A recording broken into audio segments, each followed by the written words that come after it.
The sun was setting over the city as Wisdom heaved his wheelbarrow through the crowded streets.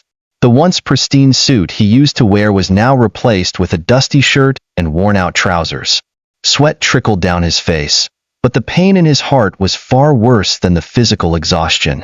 "Look at him," a vendor sneered, pointing at Wisdom. Wasn't he the big man at Prestige Bank? Now he's just a common laborer. Laughter followed, echoing through the narrow alleyways. Wisdom kept his head low, his grip tightening on the wheelbarrow's handle. He refused to meet their mocking gazes, but their words stung. His life had taken a cruel turn months ago. As a bank manager, he had been known for his integrity and dedication. But one morning, everything unraveled. Accusations of theft surfaced, and despite his protests, he was fired. When he returned home that day, the pain doubled. Belinda, his wife of 8 years, greeted him not with sympathy but with venom. "How could you let this happen?" she snapped, her arms crossed. "We're ruined, Wisdom. You've dragged me into poverty."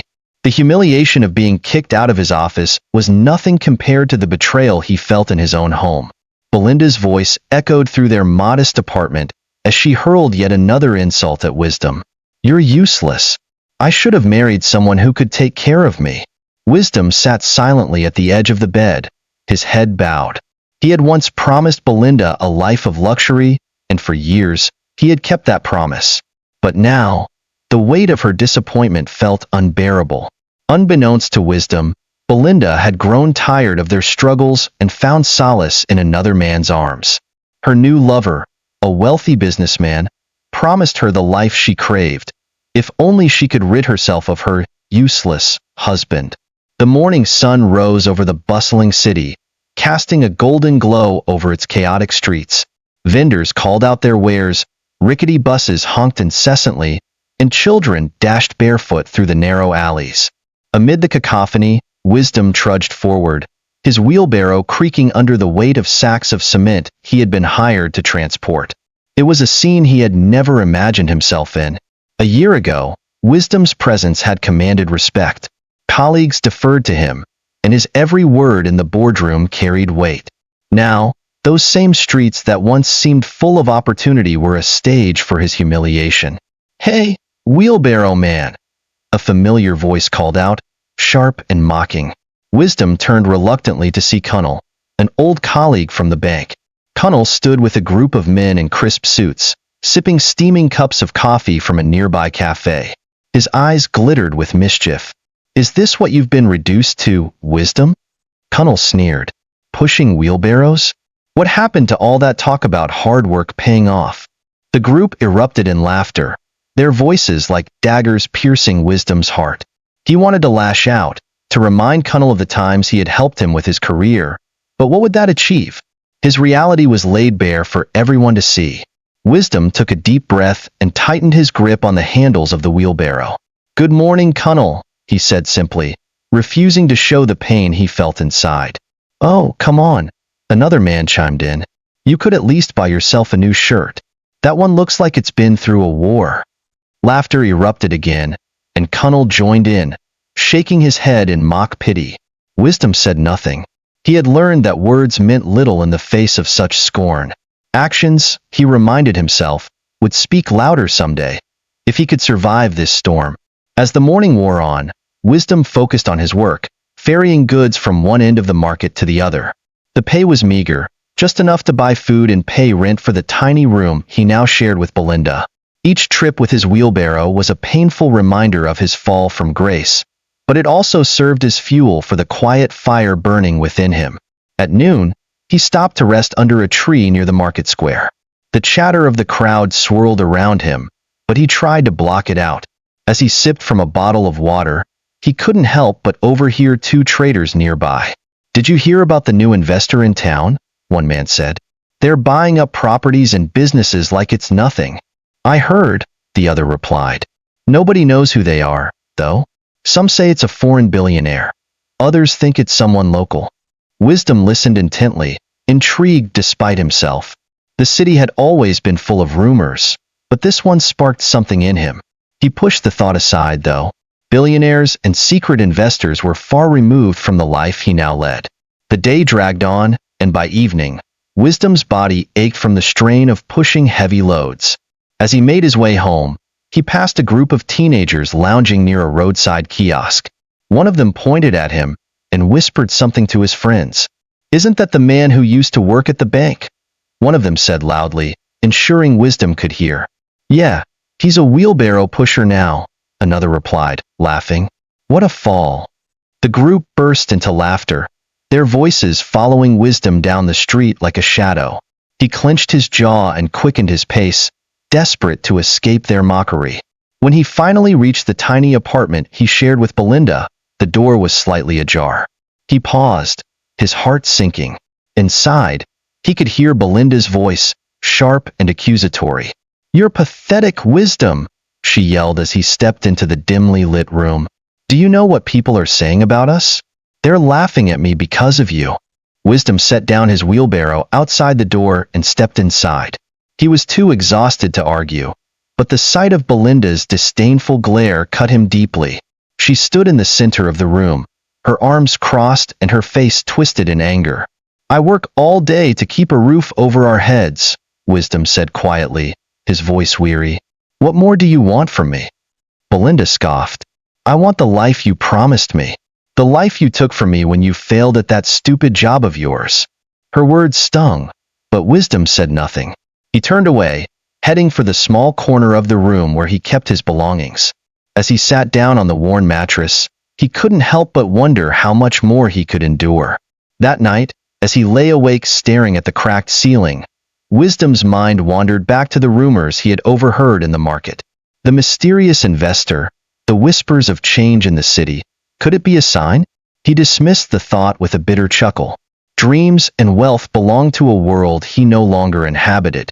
But deep in his heart, a small voice whispered, "This isn't the end. Keep pushing. They may laugh now, but they don't know what's coming."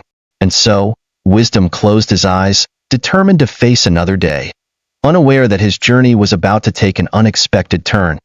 The morning sun rose sluggishly, veiled by a gray mist that hung low over the city. The streets were quieter than usual, the typical hustle and bustle muted under the weight of an impending rainstorm. Wisdom pulled his wheelbarrow into the heart of the market, where vendors were just beginning to set up their stalls. As he leaned against a wall to rest, his eyes caught sight of a woman struggling to lift a heavy basket of fruits onto her small cart. She wore a simple dress, faded but clean, and her face carried the subtle lines of someone who had weathered her own share of storms. "Excuse me," the woman called out, her voice soft yet urgent. "Could someone help me, please?" The other vendors ignored her, preoccupied with their own tasks. Wisdom, despite his aching back and tired limbs, straightened up and approached her. "Let me help you," he said, setting his wheelbarrow aside. The woman looked up at him, her dark eyes widening in surprise. "Oh, thank you. I didn't think anyone would stop." With a practiced ease, Wisdom lifted the heavy basket and secured it onto her cart. She let out a relieved sigh and wiped her hands on her apron. "You didn't have to do that," she said, offering him a shy smile. "But I'm grateful. What's your name?" "Wisdom," he replied simply, brushing the dust off his hands. "And you?" "Mercy," she said, holding out her hand. "I sell fruits here. If you ever need a snack, come by my stall. It's the least I can do." For the rest of the day, Wisdom found himself thinking about Mercy. There was something different about her, a kindness and sincerity that had been sorely missing from his life. Most people he encountered were quick to judge or mock him, but Mercy had treated him like a human being, not just another wheelbarrow pusher. By midday, as the market grew livelier, Wisdom passed by her stall again. She waved him over with a smile, holding out a ripe mango. "Here," she said. "You look like you could use some energy." Wisdom hesitated, his pride warring with his gratitude.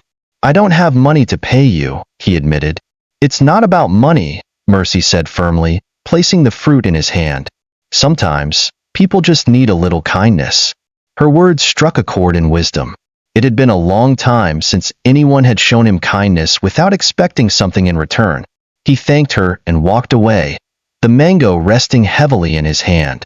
That evening, as the market wound down, Wisdom found himself lingering near Mercy's stall. He wasn't sure why, but he felt drawn to her calm presence. She noticed him and waved him over again. "Long day?" she asked, packing up the last of her fruits. "You could say that," Wisdom replied. Mercy paused, studying him for a moment. "You don't seem like the kind of man who's spent his whole life pushing wheelbarrows. What's your story?" Wisdom hesitated. Most people didn't care to ask, and the few who did only want to gossip. But Mercy's question felt genuine. "I used to work at a bank," he said finally. "A manager, actually. But some misunderstandings cost me everything." Mercy didn't press for details, and Wisdom was grateful for that. Instead, she nodded thoughtfully.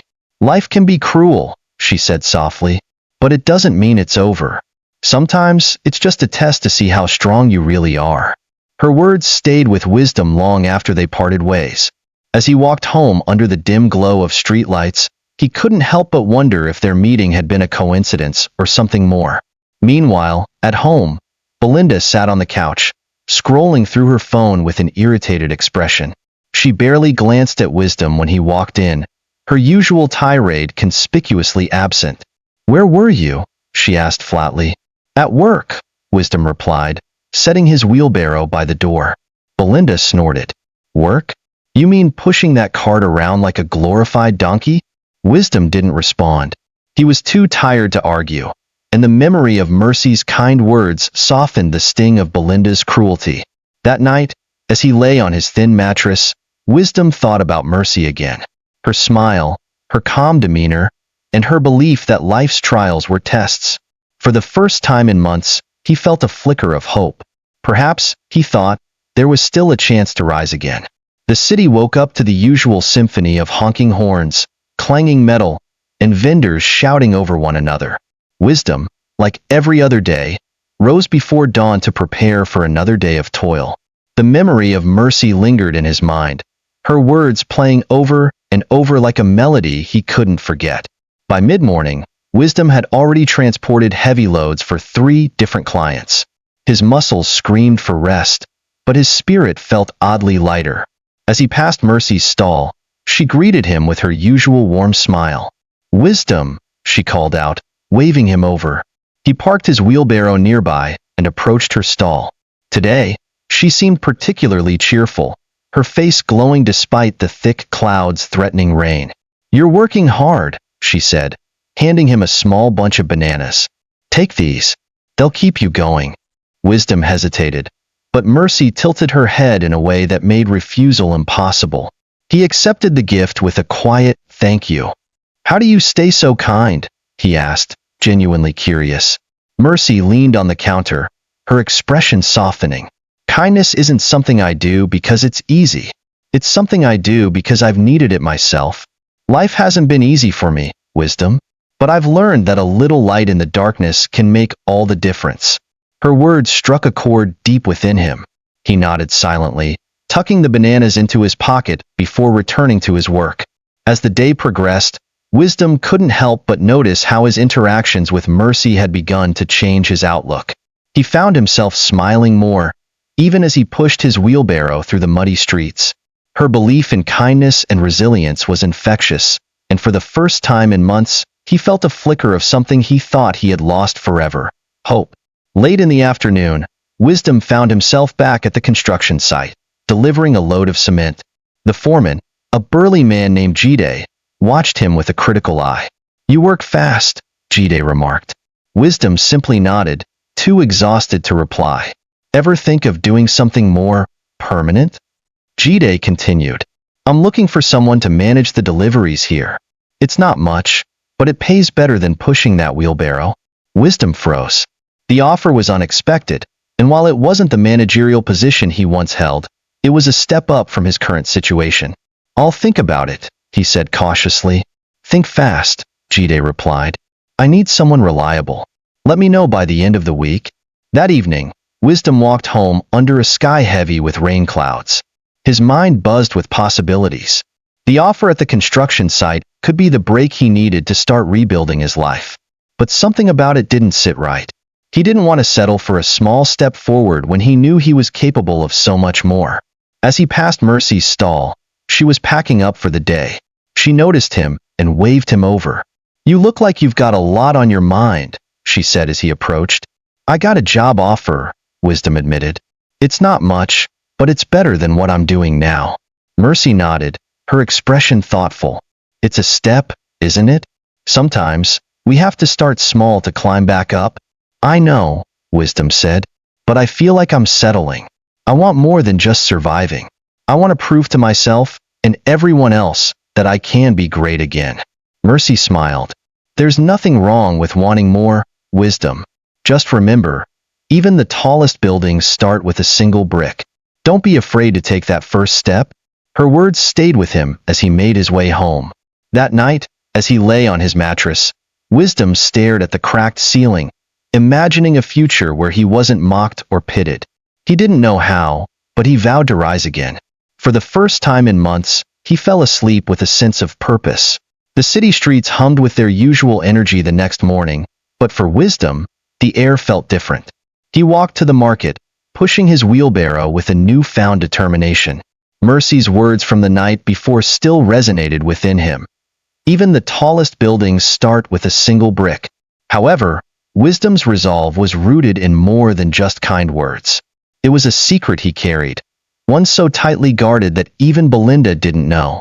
Beneath the tattered clothes and dust-covered skin was a man who had once been on the cusp of unimaginable wealth, until everything went wrong. Years ago, Wisdom had been more than just a bank manager. He was the estranged son of Chief Adesela, one of the wealthiest industrialists in the city.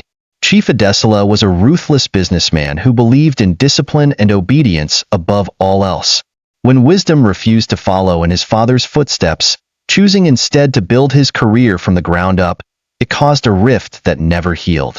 "You'll come crawling back," Chief Adesela had said the last time they spoke, "and when you do, don't expect anything from me." Wisdom never did crawl back. He carved out a life for himself, climbing the ranks of the banking industry through sheer hard work. But fate had other plans. The baseless accusations of theft at the bank had not only cost him his job, but also left him vulnerable. His frozen accounts and seized properties had roots deeper than he initially understood. Someone had been pulling strings, and that someone, he suspected, was his late father. Now, as Wisdom moved through the crowded market, the memories of his past blended with his current reality. It had been 6 months since his father's passing, and rumors of the massive inheritance left behind swirled across the city. Yet, Wisdom had received nothing. He wasn't surprised. His father's wealth had always been a tool of control, and even in death, it seemed that grip lingered. But there were whispers of a will, a document that could change everything. The thought fueled him as he stopped by Mercy's stall. She was arranging fresh fruits on display, her movements calm and deliberate. "Good morning," she said, flashing him her usual smile. "Morning," Wisdom replied, leaning on his wheelbarrow. "You look focused today," she observed. "What's on your mind?" "Just thinking about how life can change," he said vaguely. Mercy chuckled. "Life does that a lot. The question is, are you ready for the change when it comes?" Wisdom didn't respond, but her words stirred something in him. Was he ready? Could he truly rebuild himself from the ground up? Later that afternoon, Wisdom found himself at the construction site again, delivering another load of cement. Jide, the foreman, waved him over. "Have you thought about my offer?" Jide asked. "I have," Wisdom replied. "I'll take the job." Jide nodded approvingly. "Good. You start tomorrow." The decision felt like a small victory. It wasn't the life he once had, but it was a step in the right direction. As Wisdom left the site, he noticed a sleek black car parked across the street. Its tinted windows gleamed under the sun, and for a moment, he felt a shiver of unease. The car seemed out of place in the dusty, bustling area. He quickened his pace, pushing the wheelbarrow down the road. When he glanced back, the car was gone. That evening, as he sat in his small apartment, Belinda was unusually quiet. She sat scrolling on her phone, her expression unreadable. Wisdom didn't bother to ask what was on her mind. Their conversations rarely ended well, but as he lay on his mattress, staring at the ceiling, the thought of the black car lingered in his mind. Was it just a coincidence, or was someone watching him?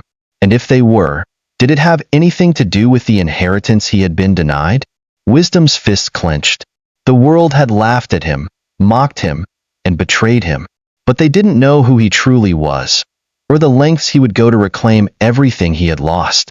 As the rain began to patter against the window, Wisdom made a silent vow. He would rise again, not just as the man he once was, but as someone even greater. The rain fell steadily through the night, drumming a somber rhythm against the tin roof of Wisdom's tiny apartment. Sleep eluded him as he lay on the worn mattress, his mind a storm of questions and possibilities. The sleek black car lingered in his thoughts, an unsettling reminder that he might not be as invisible as he believed. By morning, the rain had stopped, leaving behind puddles and a cool mist that hung over the city. Wisdom set out for the construction site, his wheelbarrow creaking under its usual load. The streets were quieter than usual, but his focus was sharper than ever. The new role at the construction site felt like a chance to begin piecing his life back together. It wasn't glamorous, but it was honest work, and if he played his cards right, it might lead to better opportunities. At the site, Jide wasted no time introducing Wisdom to his new responsibilities. The job was simple: overseeing deliveries, tracking inventory, and ensuring materials were distributed efficiently. It was a far cry from managing a bank, but Wisdom approached it with the same level of discipline and precision. By midday, his efficient handling of the deliveries hadn't gone unnoticed. "You've got a knack for this," Jide said, clapping Wisdom on the shoulder. "Keep it up, and there might be more for you here than you think." Wisdom nodded, grateful for the compliment, but keeping his emotions in check. He wasn't here to settle. He was here to rise. As the day wore on, Wisdom noticed the black car again. This time, it was parked a short distance from the site, its windows as impenetrable as before. "Hey, Jide," Wisdom said, trying to sound casual. "You know anything about that car?" Jide glanced over, frowning. "No idea. Doesn't look like it belongs here, though." Wisdom's unease grew, but he forced himself to focus on his work. Whoever was watching him would have to wait. That evening, as Wisdom walked home, the city lights glimmered like distant stars through the haze of pollution. He stopped by Mercy's stall, hoping to find some comfort in her calm demeanor. "Wisdom," she greeted him warmly. "How was your first day at the new job?" "Not bad," he replied, leaning on the counter. "But there's something strange going on." Mercy raised an eyebrow. "Strange? Like what?" "There's this car," Wisdom said, lowering his voice. "It's been following me. I saw it again at the site today." Mercy's expression turned serious. "Do you think someone's after you?" "I don't know," Wisdom admitted, "but it doesn't feel right." Mercy thought for a moment before reaching into her pocket and pulling out a small notebook. She scribbled something down and tore out the page, handing it to him. "This is the number of a friend of mine," she said. "He's a retired detective. If you feel like you're in danger, call him." Wisdom took the paper, his chest tightening with gratitude. "Thank you, Mercy. I don't know what I'd do without you." She smiled, her eyes warm and steady. "You're stronger than you think, Wisdom. Don't let fear hold you back." That night, as Wisdom sat alone in his apartment, the scrap of paper in his hand, he felt the weight of his circumstances pressing down on him. He thought about calling the detective, but decided against it for now. Instead, he made a list of priorities in his head. 1. Figure out who was behind the black car. 2. Find a way to investigate his father's inheritance. 3. Prove to himself and the world that he was more than the sum of his failures. Wisdom didn't know where this path would lead, but one thing was certain: he wasn't going to back down. As the city outside hummed with life, he whispered to himself, "They may laugh now, but they won't be laughing for long." The following morning, the city was alive with its usual cacophony, but Wisdom felt a strange stillness within him. He arrived early at the construction site, eager to immerse himself in work and distract his mind from the lingering shadow of the black car. Jide greeted him with a grin. "Good to see you're serious about this job. Not everyone shows up this early." Wisdom returned the smile, though his thoughts were elsewhere. As he began his tasks, he couldn't shake the feeling that the black car wasn't just an isolated occurrence. Someone, or something, was circling him, waiting for the right moment to strike. By midday, the site was buzzing with activity. Trucks came and went, workers moved materials, and the air was thick with the scent of wet cement and sawdust. While overseeing a delivery, Wisdom noticed a man leaning against one of the trucks, watching him intently. The man was tall and broad-shouldered, dressed in a plain gray suit that contrasted sharply with the dusty surroundings. He made no attempt to hide his scrutiny, his gaze steady and calculating. Wisdom approached him cautiously. "Can I help you?" The man straightened, offering a tight smile. "Just observing. You seem to know what you're doing here. And you are?" "Call me Samuel," the man replied, extending a hand. His grip was firm, his demeanor unsettlingly calm. Wisdom studied him, his instincts on high alert. "Are you with the company?" Samuel shook his head. "No, but I've been keeping an eye on things. You've got potential, Wisdom. It's a shame to see it wasted here." The words struck a nerve, but Wisdom kept his expression neutral. "What do you want?" Samuel's smile widened, but it didn't reach his eyes. "Just to talk. When you're ready to discuss your future, you'll know where to find me." Without another word, Samuel walked away, disappearing into the maze of trucks and scaffolding. That evening, as Wisdom made his way home, he couldn't stop replaying the encounter in his mind. Who was Samuel, and what did he mean by "discuss your future"? The man's presence felt too calculated to be a coincidence. As he passed Mercy's stall, she waved him over, her usual warmth tempered by concern. "You look troubled," she said, handing him a cup of water. Wisdom hesitated before telling her about the strange man at the site. Mercy listened carefully, her brow furrowing as he spoke. "Do you think he's connected to the car you mentioned?" she asked. "Maybe," Wisdom admitted, "but I can't figure out why he'd be watching me." Mercy tapped her fingers on the counter, deep in thought.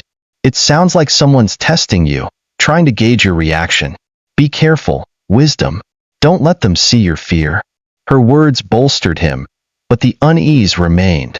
That night, Wisdom's restlessness drove him to his father's legacy. He opened a small drawer in his room, pulling out an old photograph of himself with Chief Adesela. The image was from years ago, long before their falling out. His father's stern expression and sharp suit contrasted with Wisdom's youthful grin.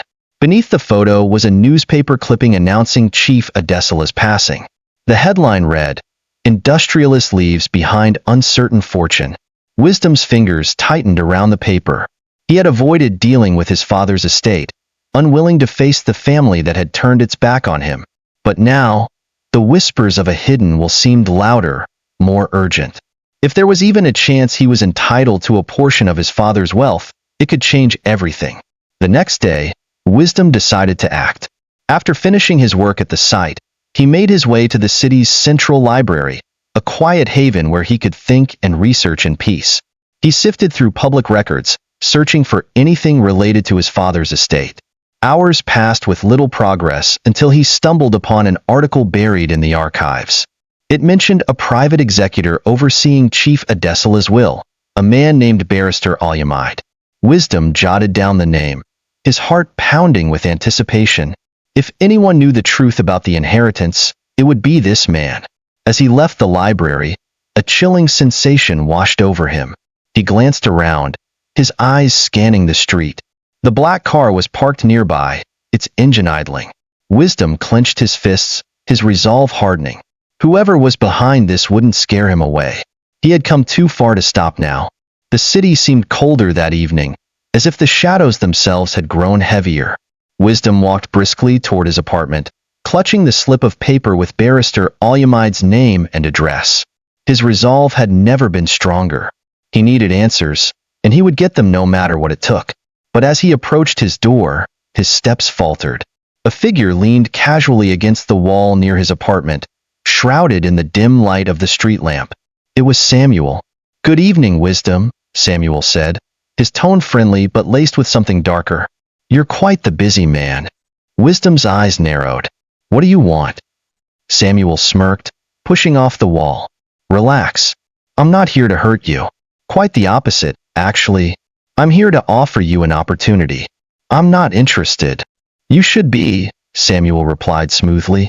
You're looking into your father's estate, aren't you, Barrister Olumide? That's a bold move for a man in your position. Wisdom's heart skipped a beat. How did Samuel know? Who was he working for? I don't know what you're talking about, Wisdom said, keeping his voice steady. Samuel chuckled, a low, unsettling sound. You're a smart man, Wisdom. Don't waste your intelligence on denial.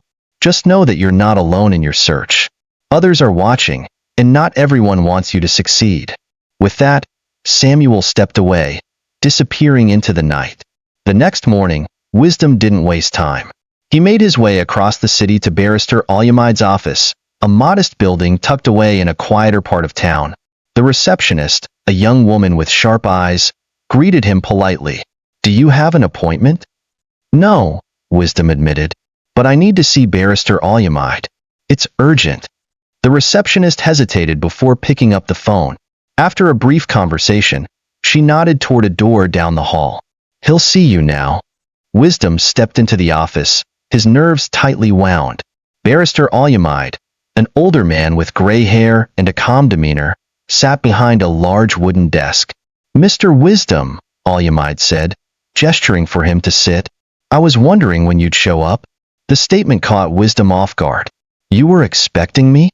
Olumide leaned back in his chair, steepling his fingers. Your father's will has been a point of contention since his passing. I assumed you'd eventually want to know the truth. Wisdom leaned forward, his voice firm. I need to know if I'm included in that will.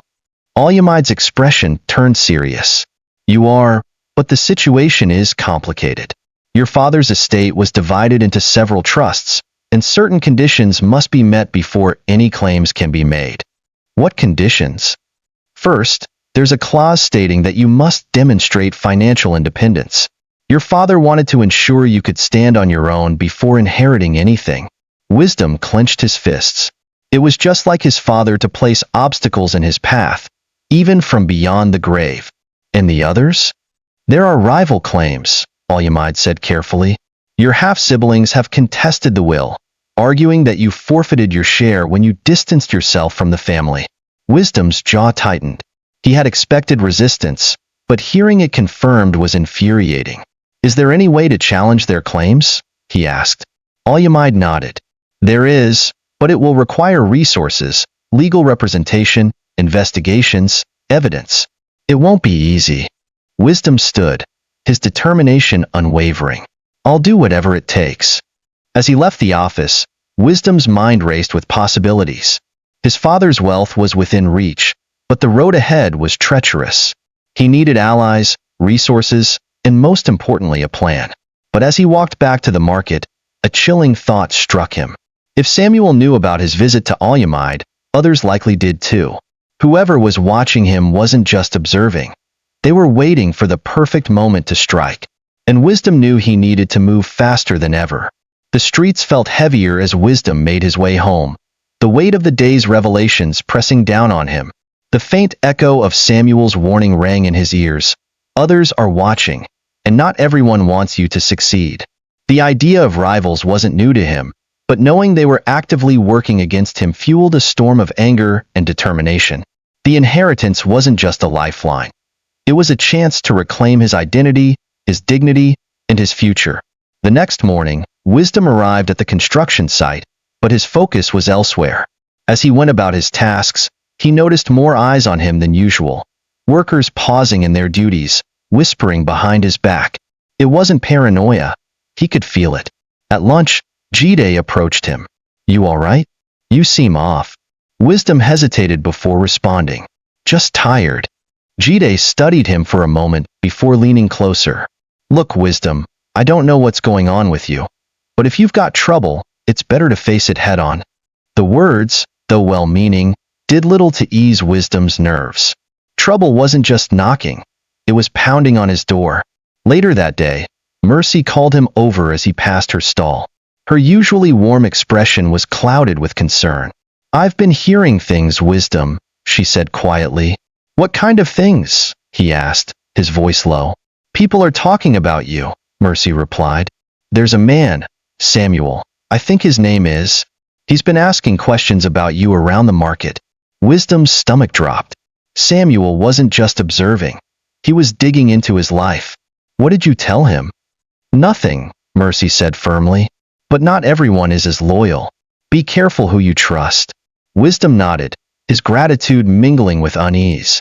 He had suspected Samuel was dangerous, but now it was clear the man was orchestrating something larger. That evening, Wisdom sat in his apartment, going over his options. The inheritance was his ultimate goal, but the immediate threat couldn't be ignored. Samuel and whoever he worked for were closing in, and Wisdom was running out of time. He decided to call the number Mercy had given him, a retired detective named Hassan. Hassan arrived at Wisdom's apartment the next day, a stocky man with sharp eyes that seemed to take in everything at once. So, you're the man Mercy's been worried about, Hassan said as he entered the small room. She told you about me? Wisdom asked, surprised. Not much, Hassan replied. Just that you're in some kind of trouble. Why don't you tell me what's going on? Wisdom explained everything. His father's will, the black car, Samuel, and the mounting sense that he was being cornered. Hassan listened intently, nodding occasionally. Sounds like you've stepped into a hornet's nest, Hassan said when Wisdom finished. This Samuel guy isn't working alone. He's part of something bigger. Do you think he's connected to my family? Wisdom asked. It's possible, Hassan said. When money's involved, people do crazy things. Your half-siblings might see you as a threat, especially if you're entitled to a significant share of the inheritance. What do I do? Hassan leaned back, his expression thoughtful. First, we need to find out who Samuel is and who he's working for. That'll give us a clearer picture of what you're up against. In the meantime, keep your head down and don't make any sudden moves. Wisdom nodded, feeling a glimmer of hope for the first time in days. As Hassan left, Wisdom felt a surge of determination. The road ahead was treacherous, but he wasn't alone anymore. He didn't know what Samuel and his allies were planning, but one thing was certain. They wouldn't see him coming. The days that followed were a whirlwind of tension and calculated moves. Hassan wasted no time digging into Samuel's background, while Wisdom kept his head down at the construction site, trying to maintain a facade of normalcy. Yet, the city seemed different. Its usual bustle now felt charged with an undercurrent of danger. Wisdom noticed the same black car more frequently, sometimes parked just out of sight, other times idling nearby. He knew it was no coincidence. One evening, Hassan called Wisdom, his voice tense. I found something, he said. Meet me at Mercy's stall in an hour. Don't be late. When Wisdom arrived, Hassan was already there, leaning against the counter with a cup of steaming tea. His eyes met Wisdom's, and the look in them was grim. Samuel isn't just some random thug, Hassan began. He's a fixer, a professional hired to handle delicate situations, usually for wealthy clients. Wisdom's heart sank. So, someone hired him to watch me? More than that, Hassan said, lowering his voice. He's been seen meeting with your half-brother, Tund. The mention of Tund sent a chill through Wisdom. His half-brother had always been ambitious, the kind of man who saw people as obstacles to be removed. What does Tund want? Wisdom asked, though he already suspected the answer. Your share of the inheritance, Hassan said bluntly. From what I've gathered, Tund and your half-sister, Adesawa, are trying to have your claim invalidated. Samuel's job is to make sure you don't interfere. Wisdom's mind raced. His family's betrayal stung more deeply than he cared to admit, but he couldn't afford to dwell on it. What's my next move? He asked. Hassan sipped his tea, his expression thoughtful. We need leverage, something that proves your claim is legitimate. Do you have any documents, letters, anything that connects you to your father's estate? Wisdom frowned, thinking back to his childhood. There might be something.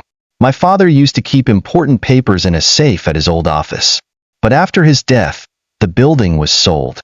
Do you know who owns it now? Hassan asked. I'm not sure, but I can find out, Wisdom said, a plan already forming in his mind. The next day, Wisdom visited the city's property registry office. After hours of searching through records, he discovered that the building had been purchased by a private company, a shell corporation with no clear owner. The realization made his stomach turn. Whoever had taken over his father's office wanted to remain hidden, which likely meant they were involved in the conspiracy against him. That evening, Hassan and Wisdom met again to strategize. The safe could have everything we need, Hassan said. But getting access to that building won't be easy. If Samuel and his people are watching you, they'll be on high alert. I don't care how dangerous it is, Wisdom said firmly. If the documents are there, I'm getting them. Hassan nodded, impressed by Wisdom's resolve. All right, I'll help you. But we need to be smart about this. No mistakes. As the night wore on, Wisdom felt the weight of his decision. Breaking into his father's former office was risky, but it was a risk he had to take. In the quiet of his apartment, he stared at the city lights outside his window, the distant hum of traffic a constant reminder of the world moving on without him. They think I'm beaten, he muttered to himself, but they're wrong. He wasn't just fighting for the inheritance. He was fighting to reclaim his life, his name, and his future. And he wouldn't stop until he won. The plan was simple, or at least it seemed simple on paper. Wisdom would break into the building that once housed his father's office. He and Hassan would sneak inside, crack the safe, and retrieve any documents that could prove his claim to the inheritance. It was risky, but desperation had a way of sharpening one's focus. That evening, under the cover of darkness, they set out. Hassan drove them to the building's vicinity, parked a few blocks away, and they walked to the entrance, blending in with the quiet hum of the city. The building was tall, its glass windows reflecting the dim lights of the street lamps. At first glance, it seemed harmless, like any other commercial building, but Wisdom knew better. Beneath its polished exterior, it was the heart of a conspiracy. This is it, Hassan whispered, nodding toward the security entrance. The plan had been to access the back door, which was always left unguarded at night. It was a little-known detail they had learned from a source within the building. As they approached, the heavy silence seemed to swallow them whole. Every step felt louder than it should have. Hassan pulled out a small toolkit. Stay close, and don't make a sound. This is where things could go south quickly. Wisdom nodded, trying to steady his breathing. He had broken into places before. Years ago, during his rebellious phase. But this was different. This wasn't some petty theft. This was his life on the line. Hassan worked quickly, his hands deftly manipulating the lock with precision. It took only a few moments before the door creaked open, and they slipped inside. The building was eerily quiet, save for the faint hum of the air conditioning. They made their way through the narrow corridors, careful not to alert anyone. Hassan led the way, whispering instructions under his breath. This floor used to be where your father's office was. We'll need to find the old safe. If we're lucky, it's still there. They reached the office floor without incident, but the building had changed over the years. New tenants had moved in, and most of the original features had been replaced. The hallway now seemed foreign, stripped of the personal touches that once made it a place of business for Chief Adesela. They found the old office, but the door was locked, just as Hassan had feared. Stay here, Hassan said, crouching to pick the lock. I'll get us in. Wisdom's mind raced. Every second they spent here was a risk, and he had a creeping feeling they weren't alone. Just as Hassan worked, Wisdom's gaze darted to the hallway. A noise, footsteps, faint but distinct, echoed from the stairwell. Someone was coming. Hassan, hurry up. Wisdom hissed, his voice barely above a whisper. Hassan didn't look up, but his hands moved faster, his face set in concentration. Finally, the lock clicked. Got it, he muttered, pushing the door open. They slipped inside, closing the door behind them as quietly as possible. The room was mostly empty, the walls stripped of their previous contents. But at the far side, partially concealed behind a stack of old furniture, was a large, metal safe. Wisdom's heart beat in his chest as he moved toward it. This was it, the moment that could change everything.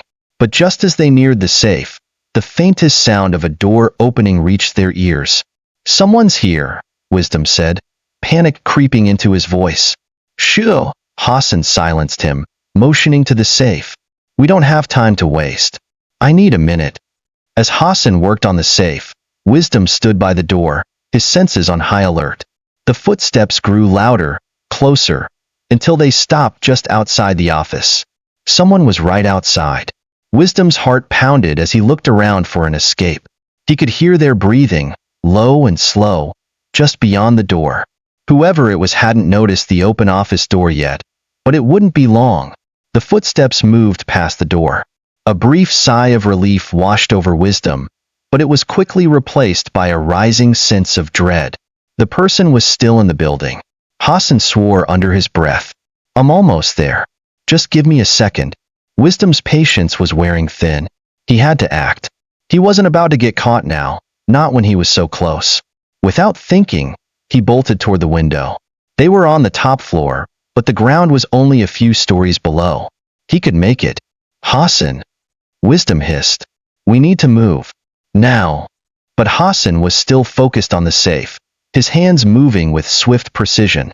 Almost there. Just. But before Hassan could finish, the door creaked open. A tall, imposing figure stepped inside, silhouetted against the dim light.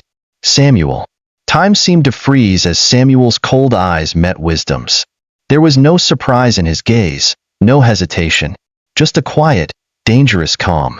Well, well, Samuel said with a smile that didn't reach his eyes. I was wondering when you'd show up, Wisdom. Wisdom's pulse quickened, but he didn't flinch. What do you want, Samuel? Samuel stepped forward, his footsteps deliberate. I'm here to make sure you don't get what you came for. You should have known this was a bad idea. Hassan stood up slowly, his hand hovering over the tools, ready to defend himself if necessary. You can't stop us, Hassan said, his voice unwavering. Samuel chuckled darkly. I don't need to stop you. You've already lost. All of this? It's part of a much bigger game than you understand. Wisdom's mind raced. Was Samuel working for Tund? For someone even more powerful? There were too many questions and too few answers. You don't know who you're up against, Samuel said, his eyes narrowing. But you will soon enough. The tension in the room thickened, and Wisdom realized that breaking into the office had only been the beginning. The real fight had just begun. The tension in the room was unbearable. Samuel stood there, his cold eyes trained on Wisdom, while Hassan remained on edge, poised but unarmed. The air seemed to vibrate with danger, and Wisdom's heart hammered in his chest. I don't need to know who's behind this, Wisdom said, his voice steady despite the fear gripping him. But I will find out. You can't keep me from what's mine. Samuel's smile widened, but it lacked warmth, more like the grimace of a predator toying with its prey. You don't get it, do you? Samuel's voice was calm, almost patronizing. This isn't about you, Wisdom. It's about the people pulling the strings. You're just a pawn in a game that's been set in motion long before you ever walked into this office. The word stung more than Wisdom was willing to admit. The feeling of being nothing more than a player in a game he didn't even understand was infuriating. He had been reduced to a mere inconvenience to be swept aside. Who's behind this, Samuel? Hassan demanded, stepping forward, his gaze never leaving the man in front of them. Tell us. Samuel raised his hands in mock surrender. I could tell you, but where's the fun in that? He said with a smirk. No. Let's see how far you'll get on your own. Let's see how long you last. Wisdom took a step closer to the safe, determined to ignore Samuel's taunts. I'm not backing down, he said, his voice cold and resolute. Suddenly, a sharp sound echoed in the room, a soft click. Samuel's eyes darted to the source. Hassan had finished unlocking the safe.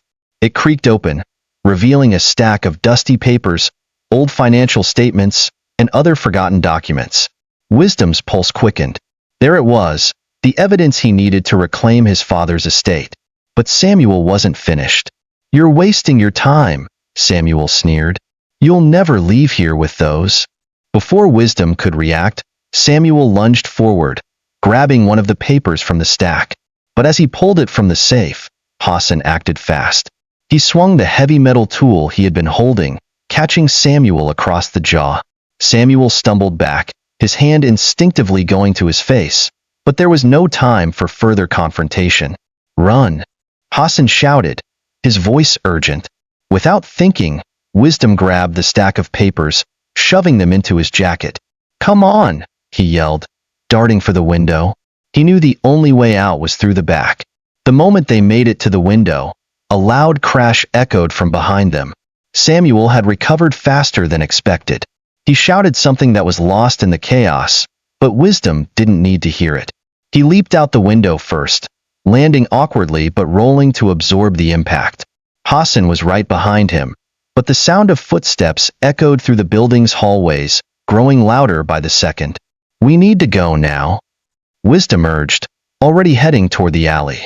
Hassan was right on his heels, and they didn't stop running until they reached the quieter parts of the city. They found refuge in a small, dimly lit cafe on the edge of town, one that Hassan frequented when he needed to lay low. Once inside, Hassan immediately went to work securing their exit routes, locking the door behind them and pulling down the blinds. Wisdom's heart was still racing, but the adrenaline was wearing off, leaving him with a mix of exhaustion and exhilaration. "You're lucky Samuel didn't shoot you," Hassan said, sitting down across from him. "That guy doesn't take losing lightly." Wisdom couldn't argue. Samuel had been quick, calculating, and far more dangerous than he'd initially realized. Yet, despite the close call, he was alive, and he had the documents that could turn everything around. "I can't believe this," Wisdom muttered, running a hand through his hair. "This is so much bigger than I thought." "Yeah," Hassan replied, "and it's only going to get more complicated from here. You've stirred something, Wisdom, and trust me, people don't like it when their plans are disrupted." Wisdom spread the papers out on the small table. His eyes scanned over the documents quickly, his mind racing to make sense of what he was looking at. There were financial statements, accounts with names he didn't recognize, and a series of contracts that seemed to suggest some kind of hidden arrangement. But there was one paper that caught his attention, his father's signature, on a legal document that seemed to confirm Wisdom's rightful claim to the inheritance, despite the obstacles in place. "This is it," Wisdom whispered, his fingers trembling as he held up the document. "This proves it. This proves everything." Hassan leaned in, studying the document with a sharp eye. "That's the one, all right, but it won't be enough. Not with the people coming after you." "I don't care," Wisdom replied, his determination surging once again.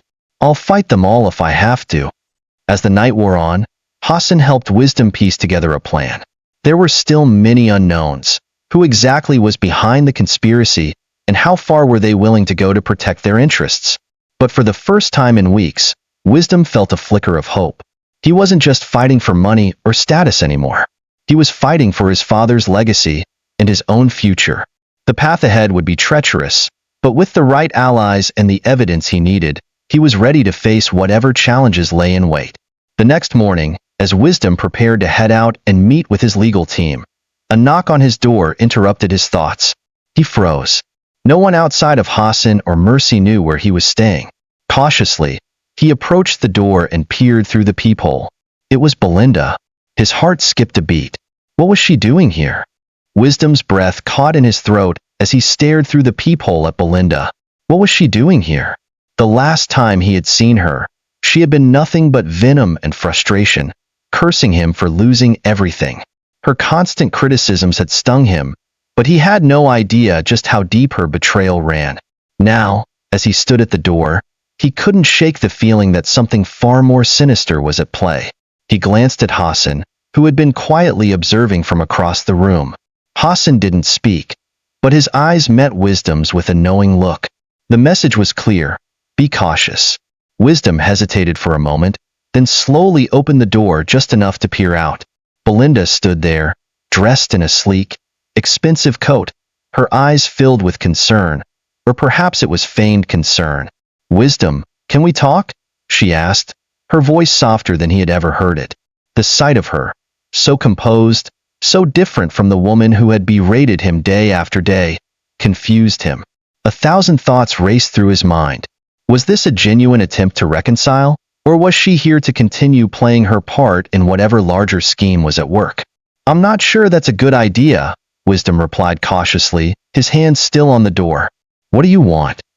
"I just want to talk," she said, her eyes dropping to the floor before meeting his again. "I've been thinking a lot about everything. About us. About what's been happening." She paused, and there was a slight tremble in her voice. "I know I've been hard on you. I don't blame you for what happened, Wisdom. I've been selfish, and I want to make things right." Wisdom stared at her for a moment, trying to read her. Her words felt off, rehearsed almost. Something was wrong, but he couldn't quite pinpoint it. After everything, after her relentless criticism and betrayal, could he really trust her now? His instincts screamed at him to slam the door shut, but his mind kept wavering. "Why now?" he asked, his voice low but steady. "After everything, you suddenly want to make things right?" Her face softened, and for a moment, she looked almost sincere. "Because I've seen how things are. How dangerous everything is now. I didn't understand before, but I do now. I'm sorry for how I treated you." A pang of doubt shot through Wisdom. Part of him wanted to believe her, to think that this was the woman he had once loved, the woman who had shared his dreams. But the other part, the part that had been burned by her coldness and greed, wasn't so easily fooled. "Is that so?" Wisdom replied, his tone edging toward skepticism.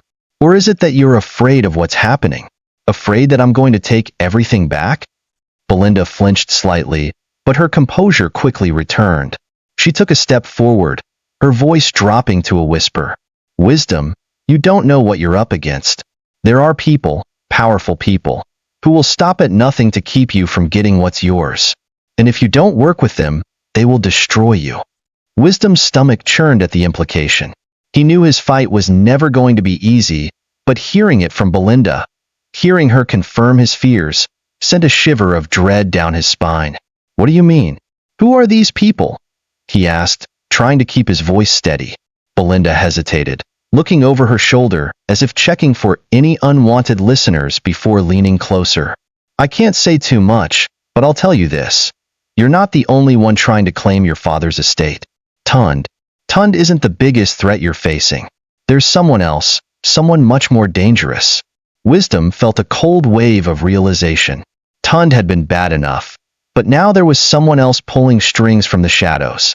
He knew this was what he had feared all along. He was entangled in something much larger than he could have imagined. "Who is it?"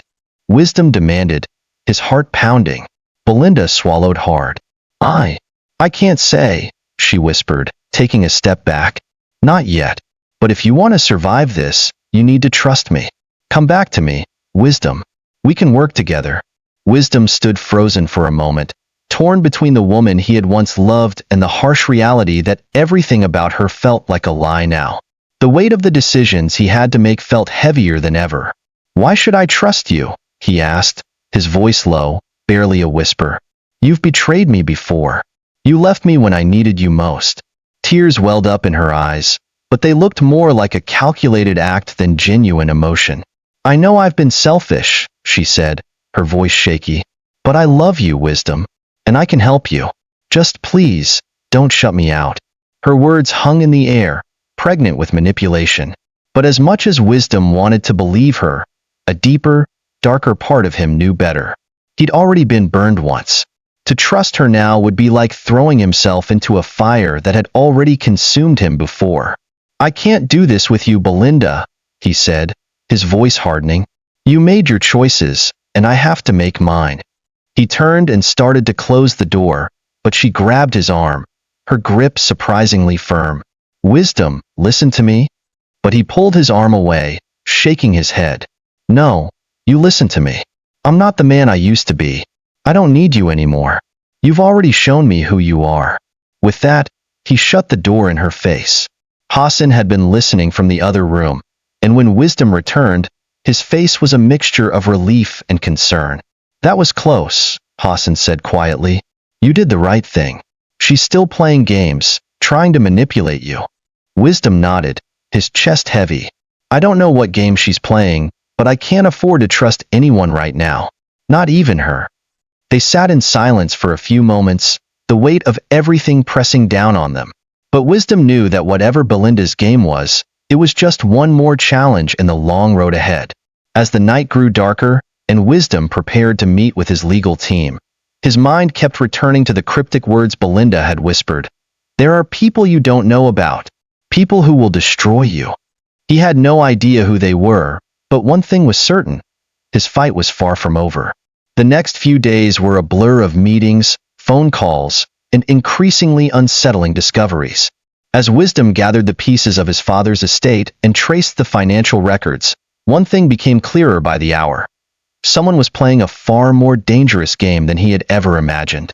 Belinda's cryptic warning echoed in his mind, especially the part about powerful people.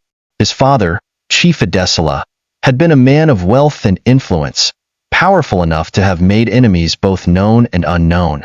Wisdom had always thought of his father's wealth as a tool for security, never once suspecting the kinds of power struggles that could have been hiding in the shadows. Now, with everything crumbling around him, Wisdom was beginning to understand the gravity of what he was involved in. As he sat across from his legal team, scanning through endless stacks of paperwork, his phone buzzed on the table. It was a text from an unknown number. "You're playing a dangerous game. I suggest you stop before it's too late. Meet me tonight, 11 p.m., same place as last time. Don't tell anyone." The message sent a chill down his spine. The cryptic nature of it, along with the mention of a past meeting, made it clear that this wasn't some random person. It was someone from his father's world, someone who knew more than he should. Wisdom looked up at Hassan, who had been sitting silently across the room, reviewing some documents of his own. "I just got a message," Wisdom said, his voice tense. "They want to meet tonight. I think it's someone from my father's circle.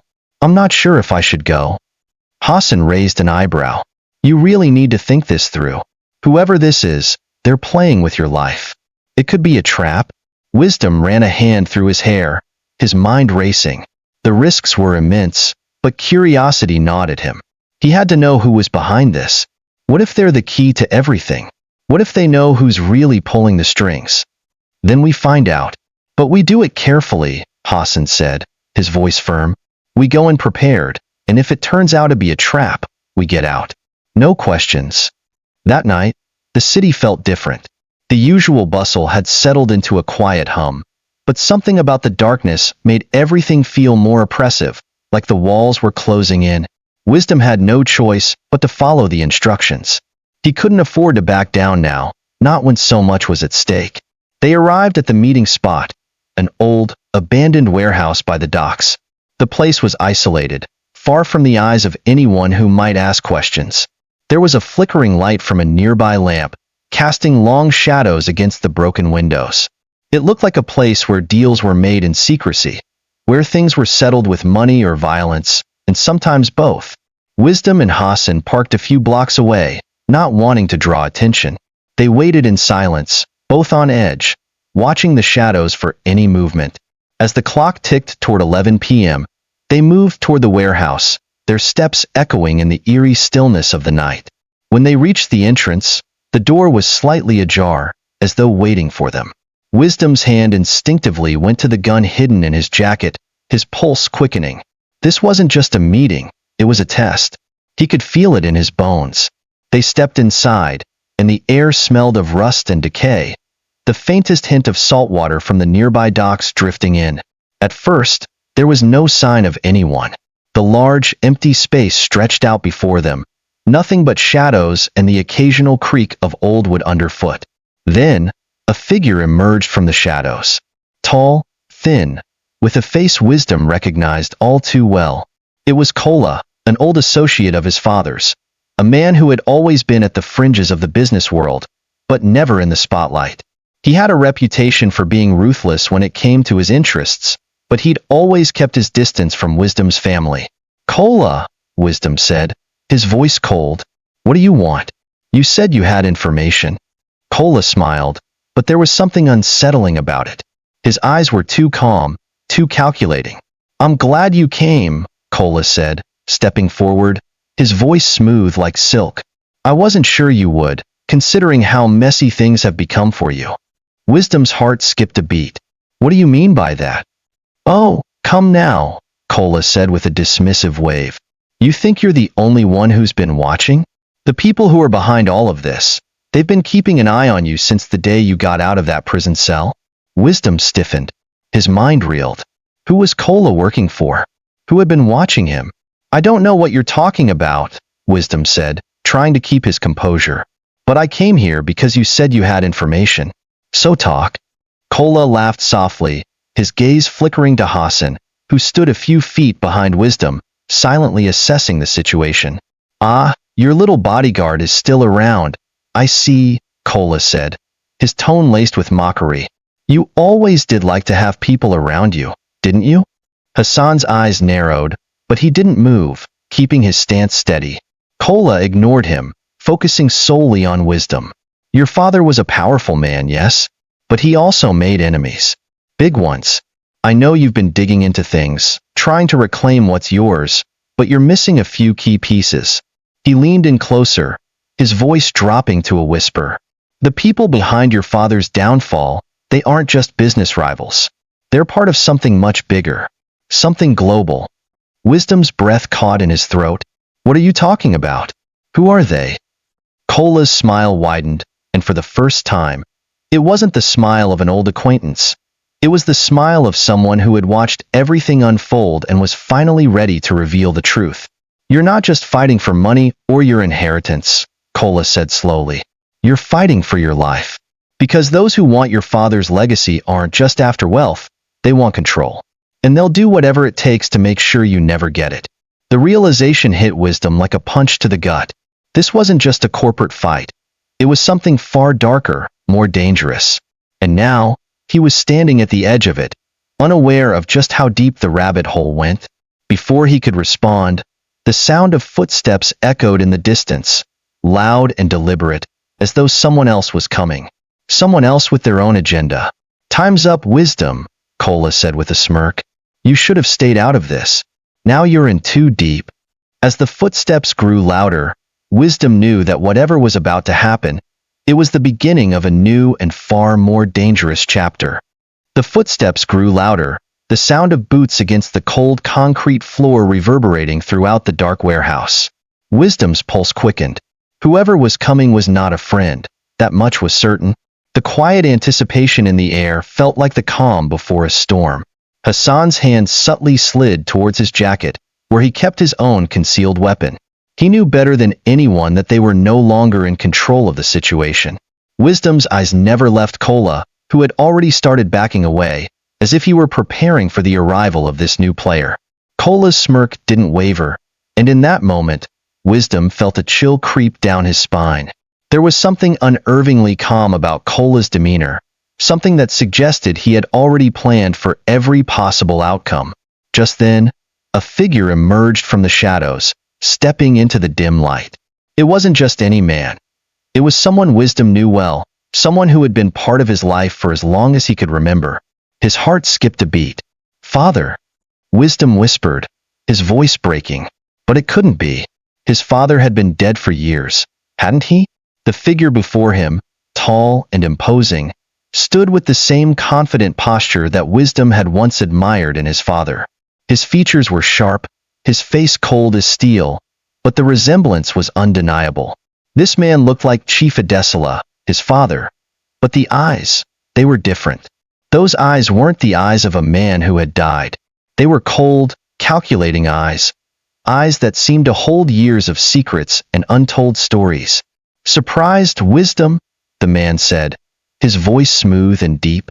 "You've been looking for answers, and here I am. I think you'll find the truth is more complicated than you could have ever imagined." Wisdom's mind spun. He was frozen, unsure of what to believe. Was this a ghost? A trick of the shadows? Or was this truly his father standing before him, after all these years? "Who are you?" Wisdom managed to choke out, his voice trembling despite his best efforts. "What are you doing here?" The man didn't answer immediately. Instead, he took a slow, deliberate step forward, his gaze flickering to Kola, who was still standing nearby, watching with amusement. "It seems we have a few things to clear up," the man finally said, his voice calm, almost detached. "Your father and I were close, but you already knew that. What you didn't know, however, was how deep the web of lies runs." Wisdom's stomach turned. Every word this man spoke felt like a dagger, twisting deep into his chest. This couldn't be happening. His father, his real father, was dead, and yet this stranger before him was claiming to have been part of his father's life in a way Wisdom couldn't understand. "Where is my father?" Wisdom demanded, feeling the fury rise in him. "What have you done to him?" The man finally cracked a smile, but it wasn't reassuring. It was the smile of a man who had seen and done things that wisdom couldn't even fathom. Your father is no longer relevant. He was part of a much larger picture, and you're a part of that picture now, whether you like it or not. Wisdom's mind was racing. He had come to the warehouse for answers, but now it seemed that the more he uncovered, the more tangled the threads became. If this man wasn't his father, then who was he? What was his connection to the people who had been pulling the strings all this time? Before Wisdom could speak again, Hassan moved, positioning himself slightly in front of Wisdom as if preparing for a confrontation. Who are you, really? Hassan asked, his tone sharp. What do you want with Wisdom? The man eyed Hassan for a moment, a flicker of amusement passing through his eyes. I don't think you fully understand the situation here, he said, his voice laced with condescension. Your friend is in way over his head. All of you are. Wisdom's grip tightened on the documents in his jacket pocket. He had come this far, and there was no turning back now. You're not answering my questions, he said, his voice firm despite the confusion clouding his thoughts. Who are you, and what do you want from me? The man's expression shifted, and for the first time, a hint of seriousness flashed across his face. I'm here to finish what was started. The legacy your father left behind. It isn't just yours to claim. There are others, people who are far more dangerous than you can even imagine. You've been playing into their hands without even knowing it. Wisdom took a step back, his mind racing. This was no longer just about reclaiming his inheritance or uncovering the truth behind his father's death. The stakes had escalated. There were larger forces at work, forces far more dangerous than he had realized. So what now? Wisdom asked, his voice steady, though his heart was pounding. If I don't back down, you'll kill me too? The man's lips curled into a faint smile. Not kill you. Not yet, anyway. He tilted his head, studying Wisdom for a moment. But I can promise you this, you don't want to be on the wrong side of this game. The people who are pulling the strings will make sure that nothing stands in their way. Not you. Not your father's legacy, and certainly not your little band of misfits. Kola stepped forward then, his voice laced with smug satisfaction. Your father's enemies have already started to move. There's no way to stop them now, Wisdom. They've got too many allies, too many resources. You're already outmatched. Wisdom looked at Kola, and then back at the man who claimed to be part of his father's life.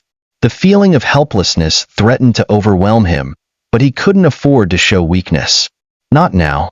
I'll fight, Wisdom said, his voice low but fierce. If you think I'll back down, you're wrong. I'll fight for what's mine.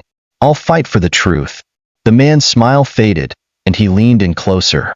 I admire your resolve, he said quietly, but it won't be enough. You're not just fighting for money, Wisdom. You're fighting for your very survival. And the people you're up against? They don't lose. Wisdom's mind swirled with the realization that he had no idea what he was up against. There was a vast, dangerous network of people connected to his father's business dealings, people whose reach extended far beyond what he had ever imagined. And now, it seemed, he was standing in the middle of it all, at the mercy of forces far greater than he could control. The man gave one final glance at Wisdom, then turned to Kola. Prepare him. He's going to need all the help he can get. There's no way out of this now. As the man and Kola began to move toward the door, Wisdom's thoughts raced. He had to get out of this trap. He had to find a way to fight back, no matter what it took. But as he watched them disappear into the shadows, he couldn't shake the feeling that he had just stepped into a much darker game, one where the stakes were higher than he could have ever imagined. And the clock was ticking. The warehouse door creaked shut with an ominous finality as the man and Kola disappeared into the shadows, leaving Wisdom and Hassan standing in the dim light. The cold air felt heavier now, the silence thick and suffocating. Wisdom stood frozen for a moment, struggling to process everything he had just heard. His father. Was he really dead? And if not, then who was this man who claimed to be involved in his father's world? The more Wisdom thought about it, the less he knew. One thing was clear. Whatever game he was now part of, it was far more dangerous than he had ever realized. Hassan, ever the voice of reason, broke the silence. We need to get out of here, he said quietly, his eyes scanning the dark corners of the warehouse. This place feels off. We'll talk about this later, but right now, we're sitting ducks. Wisdom nodded, his mind still racing. He couldn't let his emotions get the best of him, not now. But the truth, if what the man had said was even remotely true, was unraveling before his eyes. His father's legacy was more than just about money. It was about power, control, and dangerous enemies who would stop at nothing to see him destroyed. "You're right," Wisdom finally said, his voice steady, though his mind was anything but. "Let's go." The two of them moved quickly through the dark streets, avoiding the main roads and sticking to alleys. Hassan was always the more cautious one, his sharp instincts never failing him. But Wisdom couldn't shake the feeling that they were being watched. It wasn't paranoia. It was a deep, gnawing sensation that someone, or something, was always one step ahead of them. As they reached a quiet corner, Hassan stopped and turned to Wisdom. "We need to figure out what the hell is going on," he said, his face grim. "We're not dealing with ordinary people here. These are players in a game far bigger than anything we can handle on our own. We need to be smart about this." Wisdom glanced around the corner, his mind still reeling from what he had learned. The idea that his father had been part of something so dangerous, something so vast, left him shaken. And this mysterious figure, this man, whoever he was, seemed to know far more than he was letting on. "Do you think he's telling the truth?" Wisdom asked, his voice low, almost to himself. "I don't know," Hassan said, his tone filled with doubt. "But something doesn't feel right. The people involved in this, they're playing a game we're not prepared for. We need more information." Wisdom nodded slowly, his mind made up. "I have to find out more. If what he said is true, then it changes everything. But we need to be careful. We can't afford to make any mistakes." Hassan gave a reluctant nod. "I'll help you, but we need to be strategic. We don't know who we can trust." The two of them stood there for a moment, the weight of their situation pressing down on them. It wasn't just about the inheritance anymore. It was about survival. And if Wisdom wanted to survive, he was going to need allies. Real ones. The following days were filled with hushed conversations, phone calls, and a constant sense of paranoia. Wisdom met with his legal team, who seemed just as in the dark as he was about the extent of his father's dealings. But there were hints, small things that had been buried beneath the surface of the official paperwork. An offhand comment from a distant relative, a strange connection between his father's business associates, and some mysterious transactions that seemed to involve more than just money. In his search for answers, Wisdom couldn't help but feel the walls closing in. There were whispers of his father's connections to organizations that weren't just local. They were global. And if Kola and the mysterious man were to be believed, his father's downfall had been no accident. It had been orchestrated by powerful enemies. Enemies that still had a hold on everything. One afternoon, as Wisdom was going over the records again, he received another text. This time, it wasn't an anonymous message. It was from Belinda. "I know what you're up to. You think you're going to get everything back, but you're wrong. They're too powerful. You're out of your depth. Stop while you still can." His heart skipped a beat. Belinda's words were like a cold slap to his face. She had always been materialistic, obsessed with wealth and status, but this felt different. There was fear in her message, something he hadn't expected. Before he could respond, his phone buzzed again. This time, it was a call from an unknown number. Wisdom hesitated for only a moment before picking it up. "Hello?" he said, his voice tight with tension. "Wisdom." The voice on the other end was smooth, calm, but there was a coldness to it that sent a chill down his spine.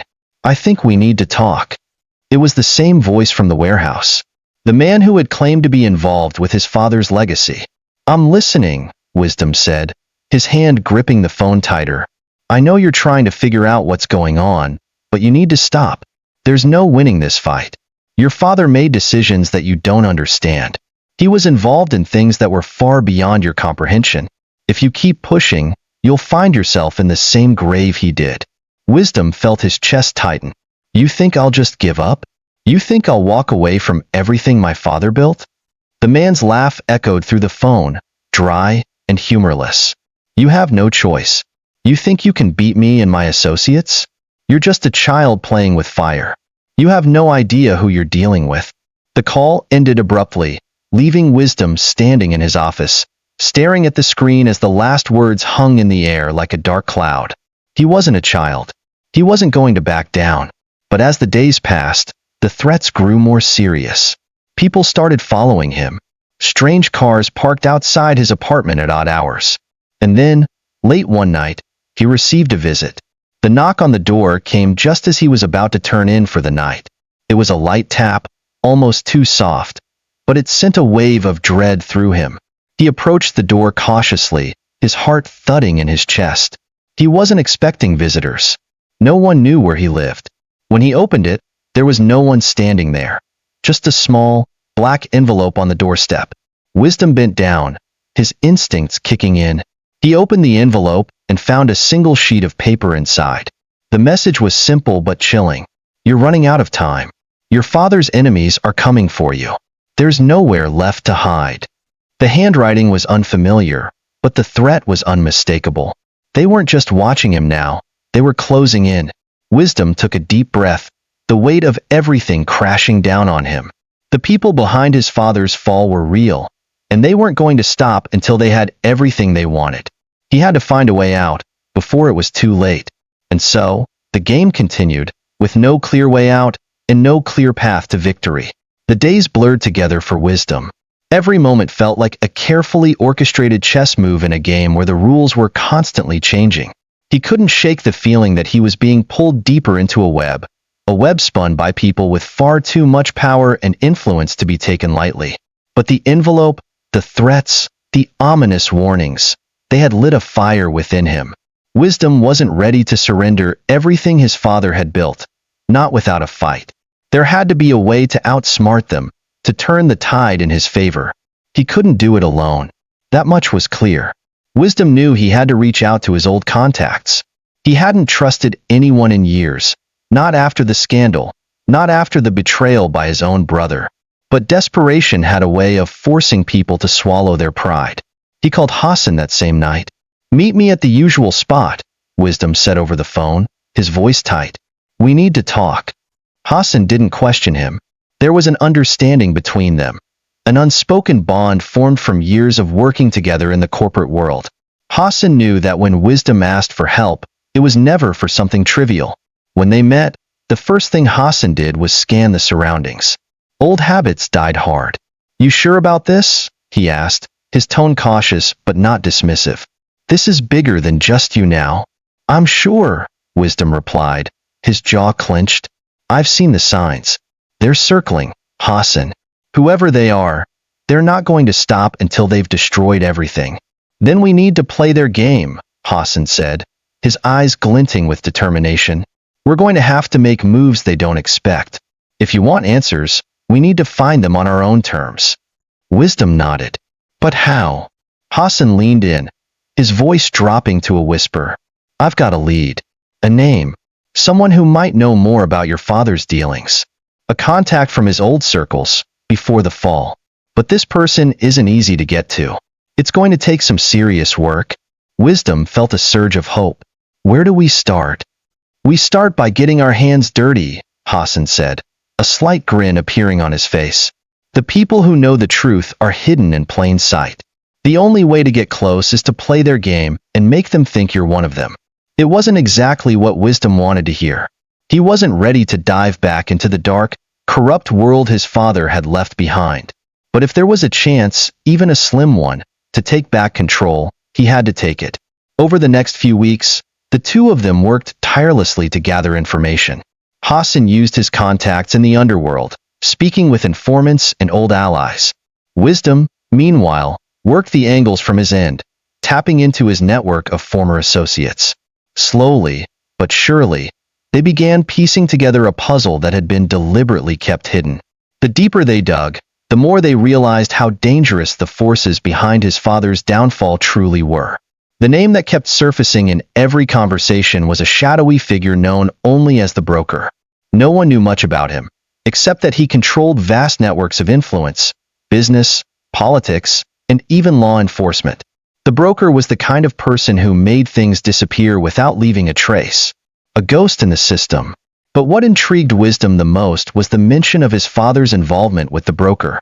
It seemed that his father had been working with this figure, not just on business deals, but on something far more clandestine. A secret project that, if exposed, could destroy some of the most powerful people in the city. Wisdom's mind raced. Was this why they had come for him? Were they trying to erase everything his father had been involved in, including his legacy? The further they went, the more dangerous it became. Messages started coming through again. Cryptic threats, anonymous phone calls, shadowy figures lurking outside his apartment.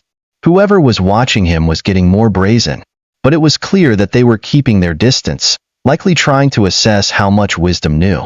But what if they weren't just watching him? What if they were watching his family too? The thought made Wisdom's heart race. He hadn't heard from Belinda since the last message, but something in his gut told him that she knew more than she was letting on. He needed to find her, needed to understand where her loyalties lay before it was too late. She had been a part of his life, once, but the events of the last few months had changed everything. If she was involved in this, if she was working with him, no, he couldn't believe that. Not yet. He decided to confront her. He needed answers, and there was no more room for half-truths. Wisdom tracked Belinda down to a luxurious cafe near the heart of the city. It was the kind of place she used to frequent, elegant, high-end, where the city's elite came to discuss business deals and gossip about the latest scandals. But as Wisdom stepped through the door, his senses heightened. He wasn't here for small talk. He wasn't here to reminisce about the past. He was here to get answers. Belinda sat at a corner table, her back straight, her eyes scanning the room. She had always been beautiful, but there was something cold in her eyes now, something that hadn't been there when they were together. "Wisdom," she said, her voice smooth but distant. "I didn't expect to see you here." "I didn't expect to be here either," Wisdom replied, his voice low. "I need answers, Belinda. What's going on? Who's behind all of this?" Her eyes flickered with something. Fear? Guilt? Wisdom couldn't tell. She sipped her coffee slowly before responding, her words carefully chosen. "I don't know what you're talking about," she said, a little too quickly. "I've been worried about you, that's all. You've been acting strangely ever since everything changed." Wisdom felt a surge of frustration. "Don't lie to me. You know exactly what's going on. You know them. You've been hiding something, and I want to know what it is." Belinda hesitated, her eyes darting around the cafe, as if checking for someone. Then, finally, she leaned in, her voice barely a whisper. "It's bigger than you think. Much bigger. You don't understand what your father was involved in, and now, you're caught in the middle of it. You have no idea who you're really dealing with." Wisdom's heart pounded. "What do you mean? Who are they? What do they want from me?" Belinda's gaze shifted toward the door, her face pale. "You're not just fighting for your father's legacy. You're fighting for your life. And if you don't stop now, you'll lose everything." Wisdom's mind raced. What was she trying to tell him? Who was she really protecting? Before he could ask another question, Belinda stood up abruptly, her chair scraping against the floor. "I have to go," she said quickly, her voice tight with fear. "You don't understand what you're dealing with, Wisdom. Leave it. Leave it all behind before it's too late." And with that, she was gone, leaving Wisdom sitting alone in the cafe, his thoughts a storm of confusion and fear. He couldn't walk away. Not now. Not when the truth was so close. The pieces were finally starting to fall into place, but Wisdom knew he was running out of time. The people after him were closing in, and if he didn't act fast, the consequences would be irreversible. Wisdom sat in the cafe long after Belinda had left, his mind spiraling. He replayed her words over and over in his head, each phrase more cryptic and troubling than the last. She had given him a warning, but it was clear she wasn't about to reveal everything she knew. If anything, she had deepened the mystery. What was it she was so afraid of? What was so dangerous that she couldn't even talk to him directly? And why had she so quickly distanced herself from him? For the first time since his father's fall, Wisdom felt truly isolated. The world he thought he understood, the business world, his own family, had all slipped into chaos. He could no longer trust anyone, not even the people he had once considered closest. His marriage had collapsed, his brother had betrayed him, And now, even the woman he once loved seemed to be hiding something far darker. Wisdom knew one thing for sure.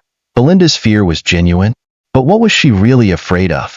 As the days passed, the pressure mounted. Wisdom continued to pursue answers, scouring old financial records and speaking with anyone who might have known something about his father's last days. Each conversation brought him a little closer to the truth, but it also revealed more layers of complexity. The more he learned, the more he realized that his father had been involved in a world far darker and more dangerous than he could have imagined. The name, the broker, came up again and again, but no one was willing to say much about him. It seemed that everyone knew of him, but no one had direct contact. His influence spread like a shadow across every corner of the city. People spoke in hushed tones, too scared to even utter his name aloud. One night, as Wisdom sat in his office surrounded by papers, Hassan called him with urgent news. "We've got a lead," Hassan said, his voice tense. "Someone who might be willing to talk. But it's not going to be easy. This person is in hiding, someone who worked directly with your father. If we're going to get the truth, we need to find him first." Wisdom's heart raced. This was the break he had been waiting for. But he knew it was risky. Finding someone like this, especially with everything at stake, could attract unwanted attention. "Where is he?" Wisdom asked, his voice steady despite the tension building inside him. "An old warehouse district," Hassan replied. "It's a dead zone. No cameras, no security. We'll need to move quickly, and we need to be careful. Whoever this is, they're keeping their head down for a reason." "Let's go," Wisdom said without hesitation. "We don't have time to waste." The journey to the warehouse district was nerve-wracking. The streets were empty, save for the occasional car that sped past in the night. Every corner felt like a potential trap, every shadow hiding a threat. Wisdom couldn't shake the feeling that they were being watched. When they finally arrived, the warehouse was a hulking structure, its metal doors rusted and half open. The air smelled of old dust and decay, the kind of place people went to disappear. It was exactly the kind of place that would house someone trying to hide from the world. Wisdom and Hassan approached cautiously, their footsteps echoing in the silence. The night seemed to stretch around them, oppressive and heavy, like the city itself was holding its breath. Inside, the warehouse was dark, only a few weak lights flickering overhead. The space was vast, filled with old crates and forgotten equipment. They moved deeper into the shadows, following a narrow path between piles of debris. Finally, they reached a small, dimly lit office tucked away in the back. A man sat behind a desk, his face obscured by the low light. He was older, his hair thinning, his hands shaking slightly as he sifted through papers. "You're here for him, aren't you?" the man said without looking up, his voice hoarse. Wisdom didn't answer immediately. He was too focused on the man's demeanor. This was someone who knew things that could bring down powerful people. And he was hiding for a reason. "We're here for the truth," Hassan said, his voice calm but firm. "We need to know what happened to your father." The man paused, his hands stopping mid-motion. Slowly, he looked up, his eyes tired but sharp. "Your father was a smart man," he said, his voice gravelly, "but even the smartest can't outrun their past. You don't understand what he got involved in. It's bigger than anything you can imagine. The broker, he's not just a name. He's a force, a shadow that controls everything." Wisdom's mind raced. "What do you mean? What was my father involved in?" The man leaned back in his chair, his eyes darting around the room as though checking for eavesdroppers. "Your father was working on a project, a secret project, a deal that would have given him and the broker unimaginable power. But your father, he wasn't the only one involved. There were others, people you'd never expect." Wisdom's heart pounded in his chest. "Who? Who else was involved?" The man hesitated. "I can't say too much. I've already said more than I should." He glanced toward the door, his voice dropping to a whisper. "All I can tell you is that your father's enemies are closer than you think, and they're not going to let you walk away from this." Wisdom's breath caught in his throat. "So they're coming after me?" The man nodded grimly. "You're already a target, but it's not just you they're after. It's the legacy your father left behind. The project, the deals, the power, all of it. You need to get out of the city. Go somewhere they can't reach you. Hassan stepped forward, his tone sharp. But what about the truth? We need to know what happened to your father. The man's eyes darkened. You think knowing the truth will save you? It won't. The broker has eyes everywhere. And those who get too close disappear. Wisdom stood frozen. The realization hit him like a slap across the face. His father had been involved in something far beyond the scope of normal business dealings. And now, it seemed, Wisdom was inextricably tied to it. We're not going anywhere, Wisdom said, his voice cold. We'll find the truth, no matter the cost. The man looked at him with a mix of pity and fear. I hope you're ready, he muttered, his voice a hushed whisper. Because once you go down this road, there's no turning back. They left the warehouse in silence, the weight of the man's words hanging heavily in the air. The pieces were starting to come together, but the more Wisdom learned, the more dangerous the situation became. He could feel the noose tightening around him, but there was no way out. He had to see this through, no matter what it cost. The broker's web stretched far and wide, and Wisdom was now at the center of it. But would he be able to survive the storm that was coming? The next few days felt like a blur to Wisdom. He couldn't sleep, couldn't eat, couldn't stop thinking about the conversation with the man in the warehouse. The more he tried to put the pieces together, the more confusing and dangerous everything became. Every lead he followed only seemed to open a new door into a labyrinth, each step bringing him closer to the heart of the conspiracy that had destroyed his life. The broker was real, and he was everywhere. Wisdom had hoped the warnings were exaggerated, that the shadowy figure controlling everything was nothing more than an urban legend. But every time he uncovered more information, the legend became reality. People's lives had been ruined, businesses destroyed, and families shattered. All for one thing, power. And now, it seemed, it was Wisdom's turn. He stood in his apartment late one night, staring at the map of the city pinned on the wall. His father's name had appeared everywhere, on countless documents, with links to shady deals and business ventures that no one had dared question. The more Wisdom dug, the more it became clear that his father's fall wasn't just the result of bad decisions or corporate failures. It was a carefully orchestrated hit, designed to wipe out his entire legacy. Wisdom's phone buzzed, pulling him out of his thoughts. It was Hassan. We need to meet, Hassan's message said. It's urgent. The rendezvous was set at an old cafe, far from the usual haunts where they had previously met. The location was a perfect choice. Secluded, unremarkable, and out of sight from prying eyes. Hassan arrived first, his face etched with a tension Wisdom hadn't seen before. You look like you've seen a ghost, Wisdom said as he slid into the seat opposite Hassan. I've heard something. Something I wasn't expecting, Hassan replied, his voice low. We've been looking in the wrong places. The broker doesn't just control businesses or money. He controls people, their loyalty, their secrets. And the people who've crossed him, well, they're either dead or missing. Wisdom sat up straighter. What do you mean? Hassan leaned forward, speaking in a hushed tone.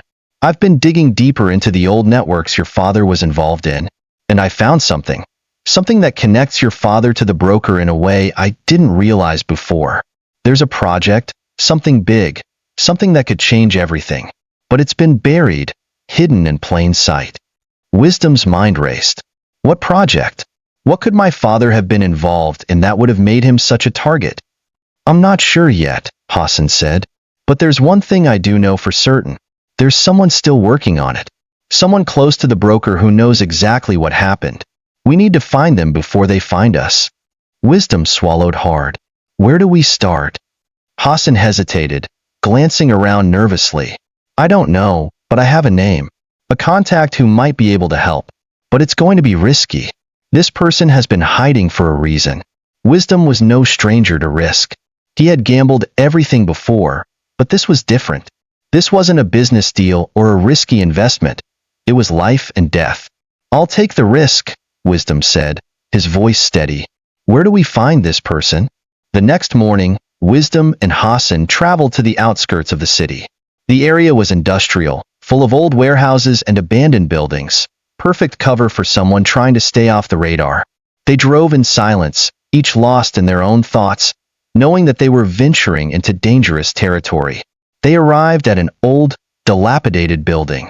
The windows were boarded up, the doors rusted, and the walls covered in graffiti. But there was a faint glimmer of movement inside, a sign that someone was there. Hassan led the way, and they carefully approached the entrance, keeping their eyes peeled for any signs of danger. Inside, the building was a maze of narrow hallways and empty rooms, the faint smell of mildew in the air. Hassan knocked on a door at the end of one hallway, his hands steady despite the tension in the air. A voice from inside called out, "Who's there?" "It's Hassan," he replied. "We need to talk." The door creaked open, revealing a man in his late 50s, his face weathered and hard. He was dressed in simple clothes, but there was something about him that gave off a sense of authority. This wasn't just another person hiding from the world. This was someone who had lived through the kind of things wisdom couldn't even begin to imagine. "Come in," the man said, stepping aside to let them through. Once inside, the man closed the door behind them and locked it with a heavy click. There was an air of secrecy about the place, as though they were trespassing in a world that didn't belong to them. "I know why you're here," the man said, his voice gravelly. "You want to know what happened to your father. But be warned, finding out the truth comes at a price." Wisdom didn't hesitate. "I'm willing to pay it, whatever it takes." The man studied him for a long moment before nodding. "Your father wasn't just a businessman. He was part of something far bigger, something that went beyond money. He was working with the broker on a project that could change the entire power structure of this city. They were going to control everything, every business, every politician, every law enforcement officer. But then something went wrong." "What went wrong?" Wisdom asked, his voice tight with anticipation. The man looked around nervously, as if checking for listeners, then lowered his voice. "Your father betrayed the broker. Or at least that's how the broker saw it. It wasn't a matter of loyalty, it was about power. Your father had something the broker wanted, and when he tried to break free from the deal, the broker made sure he paid the price. The downfall wasn't an accident, it was a message." Wisdom's heart sank. His father had tried to break free from the broker's grip. It made sense now, the sudden fall from grace, the destruction of everything his family had worked for. His father hadn't just been caught in a corporate scandal, he had been targeted. "Where is the project now?" Wisdom asked, his voice barely above a whisper. The man hesitated, his eyes darting to the door again. "I don't know where it is, but I know someone who might. They've been keeping a low profile, but I can get you in contact with them. But you need to be careful.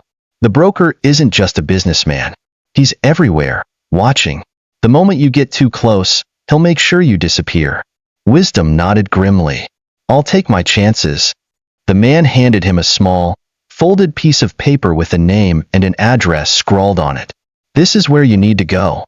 But remember, this isn't just about your father anymore. This is about your survival. If you get too close, it's not just your father's legacy at risk, it's your life." Wisdom pocketed the paper and turned to leave, Hassan following closely behind.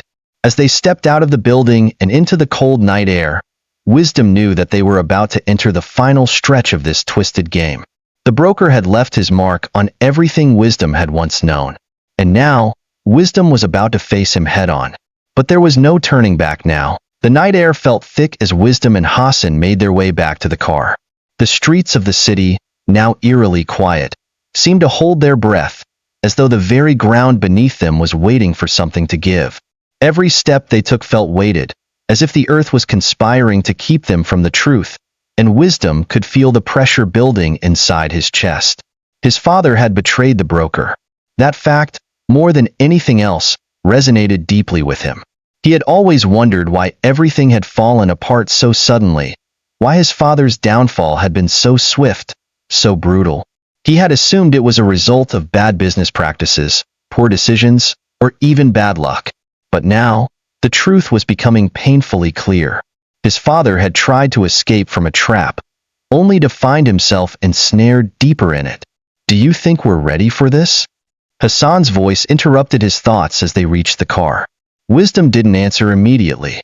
He opened the door and slid into the driver's seat, his hands gripping the wheel. He could feel the weight of the man's words hanging over him. "We don't have a choice," Wisdom said finally, his voice quiet but resolute. "We need to finish this." The address the man had given them was on the edge of the city, far from the bustling streets and towering skyscrapers that had once been Wisdom's domain. This part of town was run down, with dark alleys and abandoned buildings casting long shadows over the narrow streets. It was a place that seemed forgotten by time, where people who didn't want to be found came to hide. As they approached the address, Wisdom's heart began to race. The closer they got to their destination, the more he felt like they were walking into a trap, a final stage in a game he didn't fully understand. But there was no turning back now. This was his only shot at learning the full truth. The building they were looking for was an old, weather-beaten office building. The windows were boarded up, and the door looked like it hadn't been opened in years. There was an uneasy silence in the air, the kind that made the hairs on the back of your neck stand up. "This is it," Hassan whispered, his voice tight with anticipation. Wisdom nodded but didn't speak. He took a deep breath, his mind focusing on the task ahead. He stepped out of the car and approached the door, every sense heightened. He could hear his own footsteps echoing in the empty street, the sound unnerving in its intensity. He knocked once, twice, and then stood back, waiting. A few long moments passed before the door creaked open, revealing a man in his early 40s. He was tall, with a thin frame, his face gaunt and pale under the flickering streetlight. His eyes were dark, shadowed by the weight of something heavy. But there was no time for pleasantries. "You're the one who knows about the project," Wisdom said, his voice calm but unwavering. The man glanced at him and then at Hassan, his gaze sharp. "Come in," he said after a brief pause, stepping aside to let them enter. Inside, the room was dimly lit, filled with old furniture covered in dust and piles of paper scattered across the floor. It looked abandoned, yet there was an air of tension in the air, as though the space itself was holding its breath. The man led them to a table where an assortment of old files was spread out. "Sit," the man said, motioning toward two chairs. Wisdom and Hassan took their seats, both wary of what they might hear next. "My name is Marcus," the man began, his voice low. "I was one of your father's associates, back when he was still working with the broker. I knew him better than anyone, but after everything went down, I had to disappear. The broker doesn't forgive betrayal. Your father learned that the hard way." Wisdom's heart pounded, but he forced himself to stay calm. "What exactly happened? What did he get involved in?" Marcus looked down at the papers on the table, his fingers tracing the edges as though he were afraid to speak the words aloud. "The project was called Obsidian. It was supposed to be a revolution, a business deal unlike any the world had ever seen. The broker had plans to control entire industries, to become the puppet master of the global economy. And your father was the key. But it wasn't just about money. It was about power. Absolute power. Your father. He was the one who had the information that could make or break it all." Wisdom leaned forward, his mind spinning. "What information? What was it?" Marcus hesitated, his eyes darting to the door before he spoke again, his voice almost a whisper. "The broker wanted your father to gather a group of influential people, politicians, CEOs, law enforcement officers, all with secrets that could be used as leverage. But your father didn't want to be a part of it. He tried to back out, tried to walk away before it was too late. But the broker didn't let him."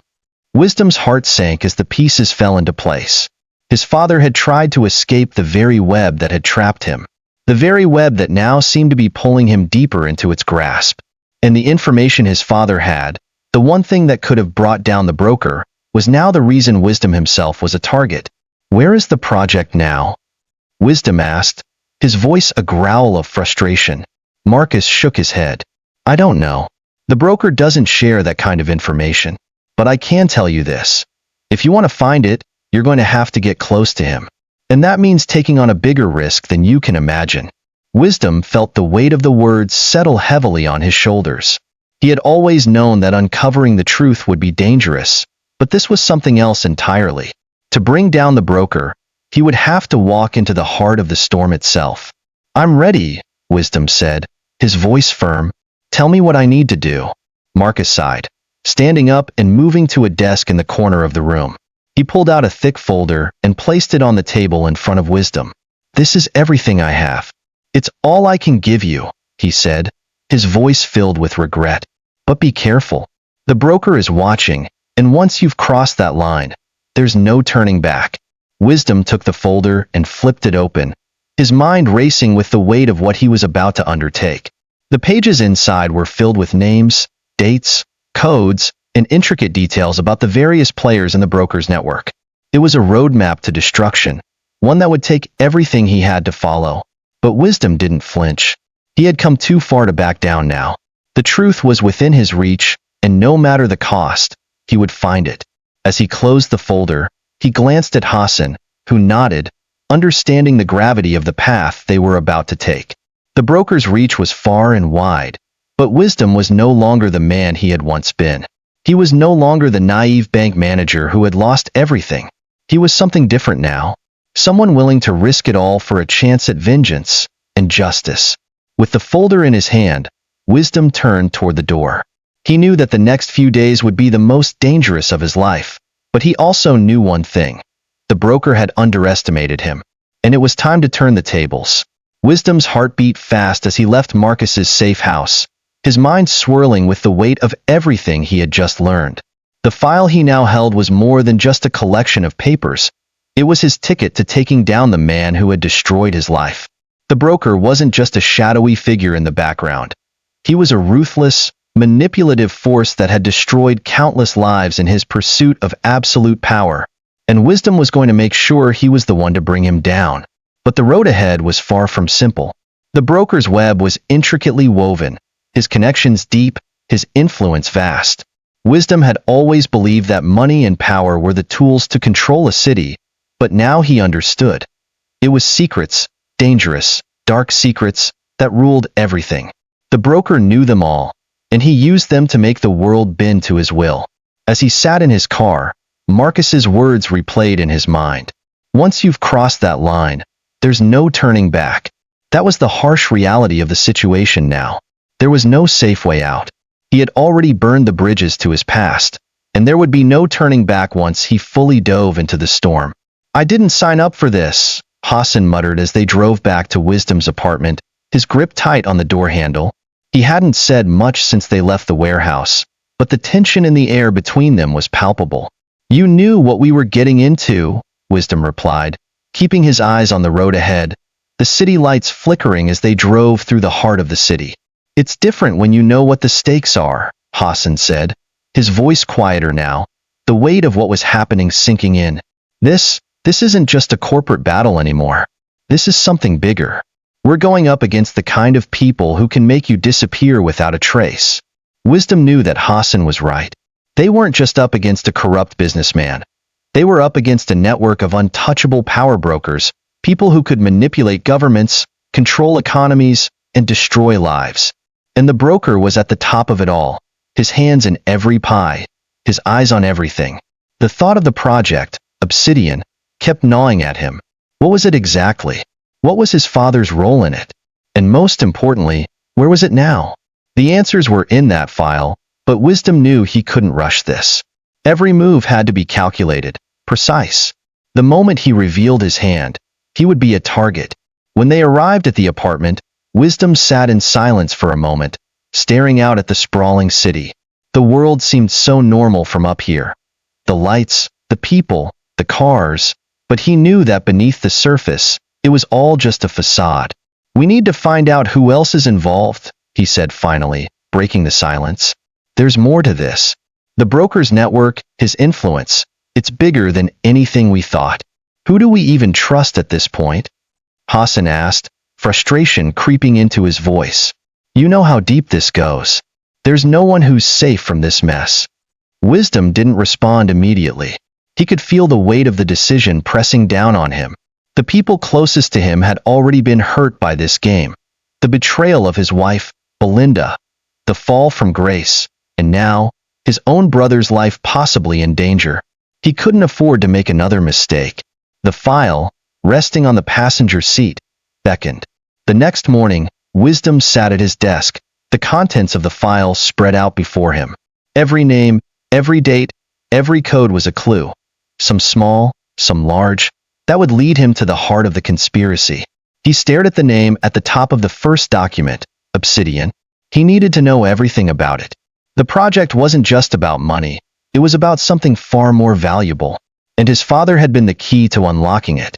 He needed to understand what had made his father so important to the broker, so crucial to the project, but even more than that, he needed to know what would happen once the project was complete. The more he learned, the more he realized that he wasn't just fighting for revenge. He was fighting for the future of the city itself. Your father wasn't just part of the project, Marcus had said. He was its architect. He knew something that could end the broker's reign, and he was trying to destroy it all before it could be used. Wisdom had to find out what that was. The clock on the wall ticked steadily as he sifted through the documents, taking careful notes. His eyes narrowed as he came across a strange set of numbers and letters that seemed out of place. He recognized one of the codes, OB 1210. It had appeared in several documents, but it was always in the background, a minor detail in a sea of information. A loud knock on the door broke his concentration, and Wisdom's heart skipped a beat. Who could it be? They were supposed to be safe, but this life, this dangerous game, had taught him that no one could be trusted. Hassan opened the door and stepped inside, looking tense. "Someone's here to see you," Hassan said, his eyes scanning the room warily. Wisdom's pulse quickened. Who could it be? He had no idea who would come to his door now. They had been careful, cautious about their movements. He stood, slowly, keeping his hand near the drawer where he kept his gun, just in case. A man in his late 30s stepped into the room, his dark eyes cold and calculating. He was dressed in a sharp suit, his posture immaculate, but there was something unsettling about him. The way he looked around the room, the way he moved, it was as if he had already been here before. "I'm not here for a social visit," the man said, his voice calm but dangerous. "My name is Aaron Vance, and I believe we have mutual interests." Wisdom's instincts flared. He could tell that Aaron wasn't just another businessman or interested party. He was something else entirely. The air seemed to thicken with each word the man spoke. "And what mutual interests would those be?" Wisdom asked, his voice steady, though he could feel the unease creeping into his chest. Vance smiled, but it didn't reach his eyes. "I know what you're looking for. The project. Obsidian. And I can help you find it." Hassan shot Wisdom a glance, his expression unreadable. "And why would you help him?" Vance's smile widened. "Because I'm not your enemy. I'm just someone who wants to make sure Obsidian never sees the light of day. But I'll need something in return." Wisdom's mind raced. This was the moment. The game had just become even more dangerous. He didn't trust this man, but Vance held the keys to something critical. Wisdom couldn't afford to pass up this opportunity. "Let's hear what you want," Wisdom said, his voice cold, his every nerve on edge. Vance leaned forward, his hands steepled in front of him. "All I want is for you to stay out of my way. Let me handle the broker. When it's over, you'll have your revenge. But it will be on my terms." Wisdom narrowed his eyes. He didn't like the idea of someone else pulling the strings, but Vance's offer was tempting. The path forward had never seemed so unclear, but one thing was certain. If he didn't play this carefully, he would become another pawn in a game he didn't fully understand. "I'll think about it," Wisdom said, his voice low and firm. "But make no mistake, I'm the one who's going to end this, not you." Vance stood and nodded, his smile never fading. "We'll see about that." As the door closed behind him, Wisdom and Hassan exchanged a look. The tension between them was palpable. They both knew this was just the beginning. Whatever game they were playing, they were in too deep now. The door clicked shut behind Aaron Vance, and the room fell into an oppressive silence. Wisdom's mind churned with conflicting thoughts as he stared at the space where Vance had stood. Who was this man, really?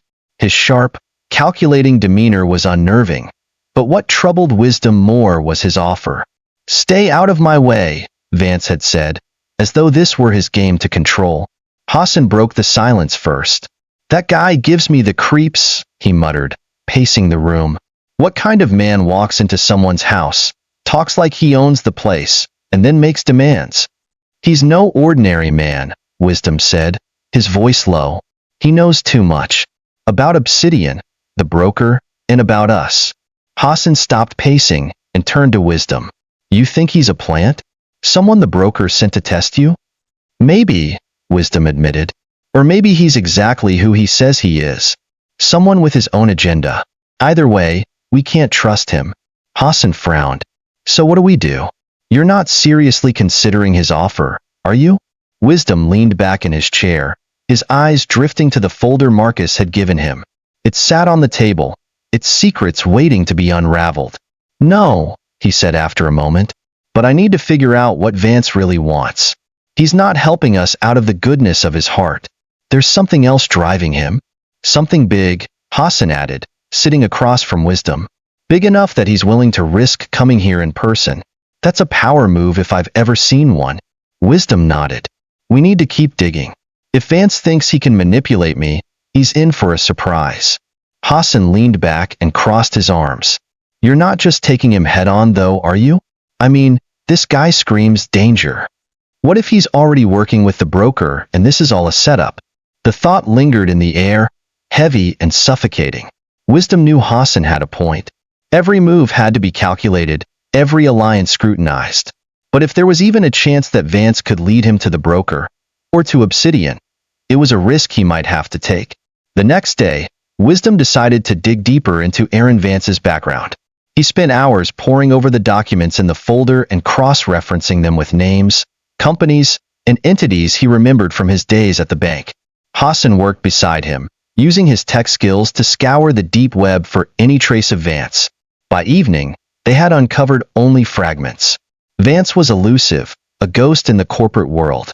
He had ties to several shadowy organizations, and his name appeared in connection to high-stakes takeovers and acquisitions that had toppled entire industries. But what stood out most was a pattern. Vance always seemed to be one step ahead of his competitors, almost as if he knew their every move before they made it. It's like he's playing chess while everyone else is playing checkers, Hassan said, leaning back in frustration. The guy's a genius, or he's got insider info no one else has. Or both, Wisdom added grimly. But look at this. He pointed to a name on one of the documents, a company called Sable Corp. This company was involved in one of the deals Vance brokered. And guess who else had a stake in it? Hassan leaned in, squinting at the screen. His eyes widened. The broker? Wisdom nodded. It's all connected. Vance isn't just some rogue operator. He's been working alongside the broker, or at least he was. If they've had a falling out, that could explain why he's trying to take him down now. Which means he could be more dangerous than we thought, Hassan said. He's not just playing for himself. He's playing to win. That night, as Wisdom lay in bed, sleep eluded him. His thoughts kept returning to his father. The memories were fragmented, blurred by time and pain. But one thing stood out. His father's unwavering determination. Even when everything had fallen apart, even when the accusations had destroyed their family, his father had never given up. Now, Wisdom realized he was following in those same footsteps. He couldn't afford to falter, not when he was so close to uncovering the truth. But Vance was an enigma. His sudden appearance wasn't just a coincidence. Wisdom was sure of that. The man had a plan, and whether it aligned with Wisdom's goals or not, it was a variable he couldn't ignore. The next morning, Wisdom made a decision. He would meet with Vance again, but this time, on his own terms. They arranged to meet in a secluded cafe on the outskirts of the city. It was a quiet place, far from prying eyes, and Wisdom chose a table in the corner where he could see the entrance. Hassan stayed in the car, parked a block away, ready to intervene if anything went wrong. Vance arrived precisely on time, his movements smooth and deliberate as he approached the table. He wore the same sharp suit, his expression calm but unreadable. "Mr. Wisdom," Vance said, taking a seat across from him. "I wasn't sure you'd agree to meet again." "I don't trust you," Wisdom said bluntly, "but I want to hear more about your plan. If you really want to take down the broker, I need to know why." Vance smiled faintly, leaning back in his chair. "Fair enough. Let's just say the broker and I have a history. He betrayed me once, and I don't forgive easily." "That's not good enough," Wisdom said. "I need specifics. What's your angle? And why come to me?" "You're a loose cannon," Vance said, his tone almost amused. "You've already disrupted the broker's operations more than you realize. He's watching you, but he's also underestimating you. That's where I come in. I can give you the tools you need to finish what you've started." "And what do you get out of it?" Wisdom pressed. "Closure," Vance said simply, but there was something in his eyes, something darker, that made Wisdom doubt the sincerity of his words. Wisdom leaned forward, his voice low. "I'm not a pawn in your game, Vance. If we're going to work together, you'd better start telling me the whole truth." Vance met his gaze, his smile fading. For the first time, there was a flicker of something genuine in his expression. "You want the truth?" "The truth is, if we don't stop the broker, Obsidian will change the world, and not for the better. He's closer than you think to making it operational, and once it's active, no one will be able to stop him." Wisdom felt a chill run down his spine. He didn't know whether to believe Vance, but one thing was clear. The stakes were higher than he had ever imagined. As Vance left the cafe, Wisdom remained seated, his mind racing. The pieces were starting to come together, but the picture they formed was more terrifying than he had anticipated. If Vance was right, and Obsidian was on the brink of activation, time was running out. Wisdom returned to the apartment, his thoughts a whirlwind of doubt and determination. Hassan was waiting, perched nervously on the armrest of the couch, his phone in hand. "How did it go?" Hassan asked, standing as soon as Wisdom entered. "It went," Wisdom replied, tossing his coat onto a chair. "Vance is hiding something, but he's also telling the truth, or at least part of it. He knows more about Obsidian than we do, and he claims it's on the brink of activation." Hassan frowned. "Activation? What does that even mean? Is it some kind of technology? A weapon?" "I don't know," Wisdom admitted, running a hand through his hair. "But Vance said something that stuck with me. He said once it's operational, no one will be able to stop the broker. Whatever it is, it's big." Hassan sat down heavily, his face pale. "So what now? Do we trust him?" "We don't trust anyone," Wisdom said firmly, "but we use him. If Vance has resources we can exploit, we take advantage of them. We stay one step ahead of him and the broker." Hassan nodded, though his expression remained troubled. "And what about the file? Have you found anything else in there?" Wisdom walked over to the dining table, where the documents were still spread out. He picked up one of the pages, his eyes narrowing as he studied it. "There's something here," he said, pointing to a line of text buried in the fine print. A reference to a location. Project Obsidian, Vault number 13. "Vault?" Hassan repeated, standing and moving closer. "What kind of vault?" "That's what we need to find out," Wisdom said. "If this vault holds the key to Obsidian, then we need to get there before anyone else does, including Vance." Hassan's eyebrows shot up. "And you think you can trust this lead? What if it's a trap?"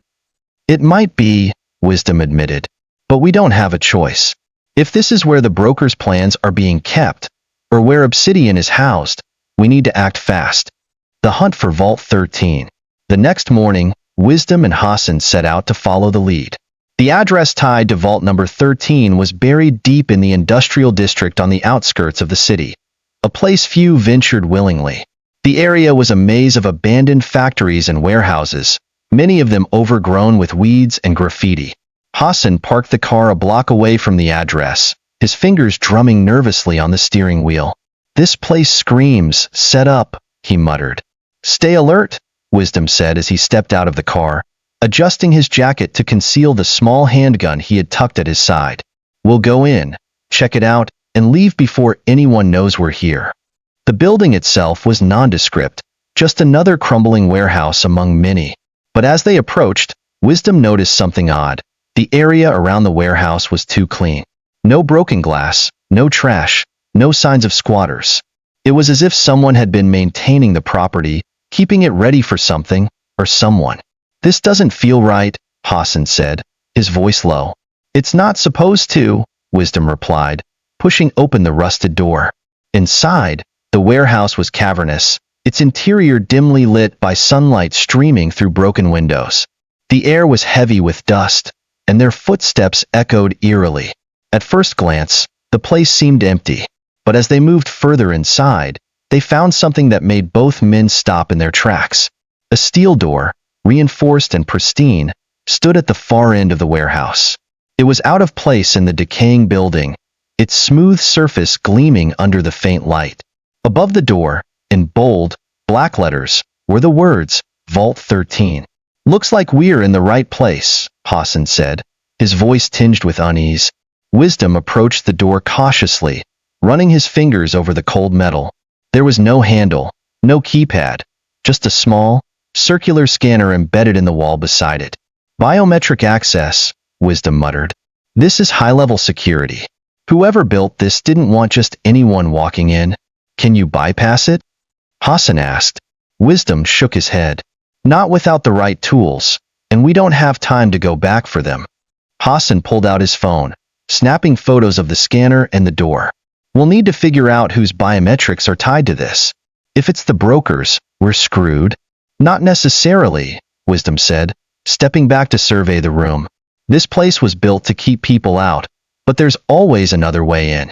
Help me look." They searched the warehouse for over an hour, checking every corner and crevice. Finally, Hassan called out, his voice echoing through the space. "Wisdom, over here." Wisdom hurried to where Hassan was standing, near a stack of old crates. Behind them, partially hidden by shadows, was a narrow vent leading downward. "It's a long shot," Hassan said, shining a flashlight into the vent, "but it looks like it leads somewhere. Probably maintenance access." Wisdom knelt down, peering into the vent. It was tight, but large enough for a person to crawl through. "Let's go," he said, pulling out a small crowbar to pry the cover off. "You're serious?" Hassan asked, his face a mix of disbelief and dread. "You want me to crawl into that death trap?" "Unless you have a better idea," Wisdom replied, already sliding inside.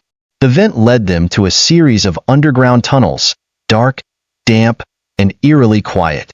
They moved cautiously, the beam of Hassan's flashlight cutting through the darkness. After what felt like an eternity, they reached another steel door. This one was smaller, less imposing, but still locked. Hassan crouched beside the keypad, pulling out a portable hacking device.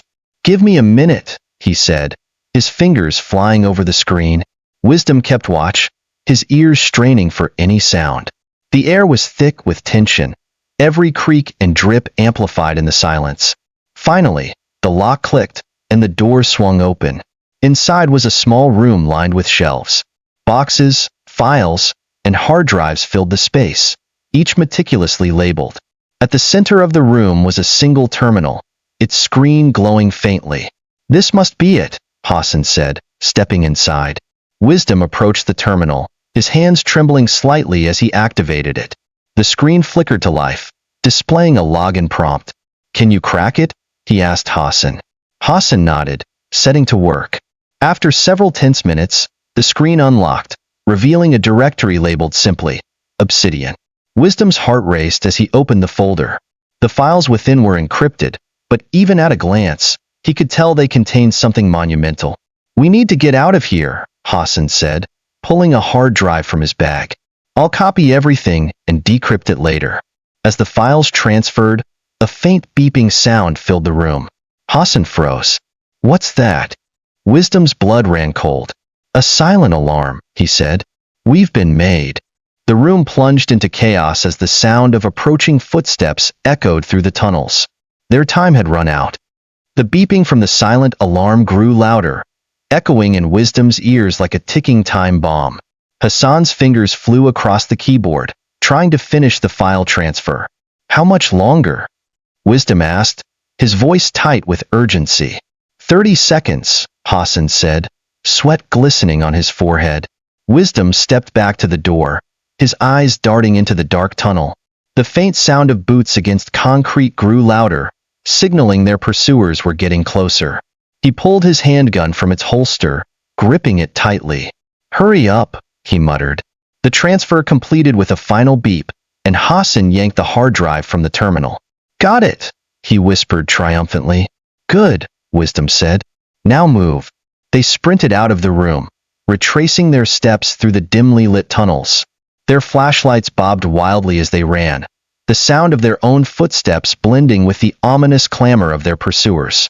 "Do you even know where we're going?" Hassan panted. Just keep running, Wisdom barked. We'll figure it out. The tunnel forked ahead, splitting into two dark paths.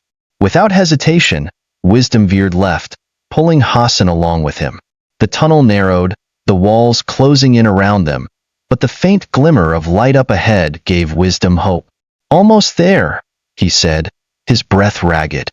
Behind them, the footsteps grew louder, accompanied by the sharp bark of orders. Their pursuers were organized, methodical. Whoever they weren't just a random security team, an unexpected ally. As they neared the light, the tunnel suddenly opened into a large underground chamber. The space was filled with rusting machinery, forgotten and abandoned. Wisdom scanned the room for an exit, but found none. We're trapped, Hassan said, panic creeping into his voice. No, we're not, Wisdom replied, his eyes darting to a ladder bolted to the far wall. It led up to a hatch partially concealed by debris. Up there, he shouted, pushing Hassan toward the ladder. Hassan scrambled up, clutching the hard drive tightly. Wisdom followed, pausing only to glance back at the tunnel entrance. Shadows flickered against the walls as their pursuers closed in. The hatch was stuck, rusted shut from years of neglect. Hassan grunted as he pushed against it, but it refused to budge. Move, Wisdom said, taking over. He braced himself and shoved with all his strength. The hatch gave way with a screech of metal, revealing a narrow opening to the outside world.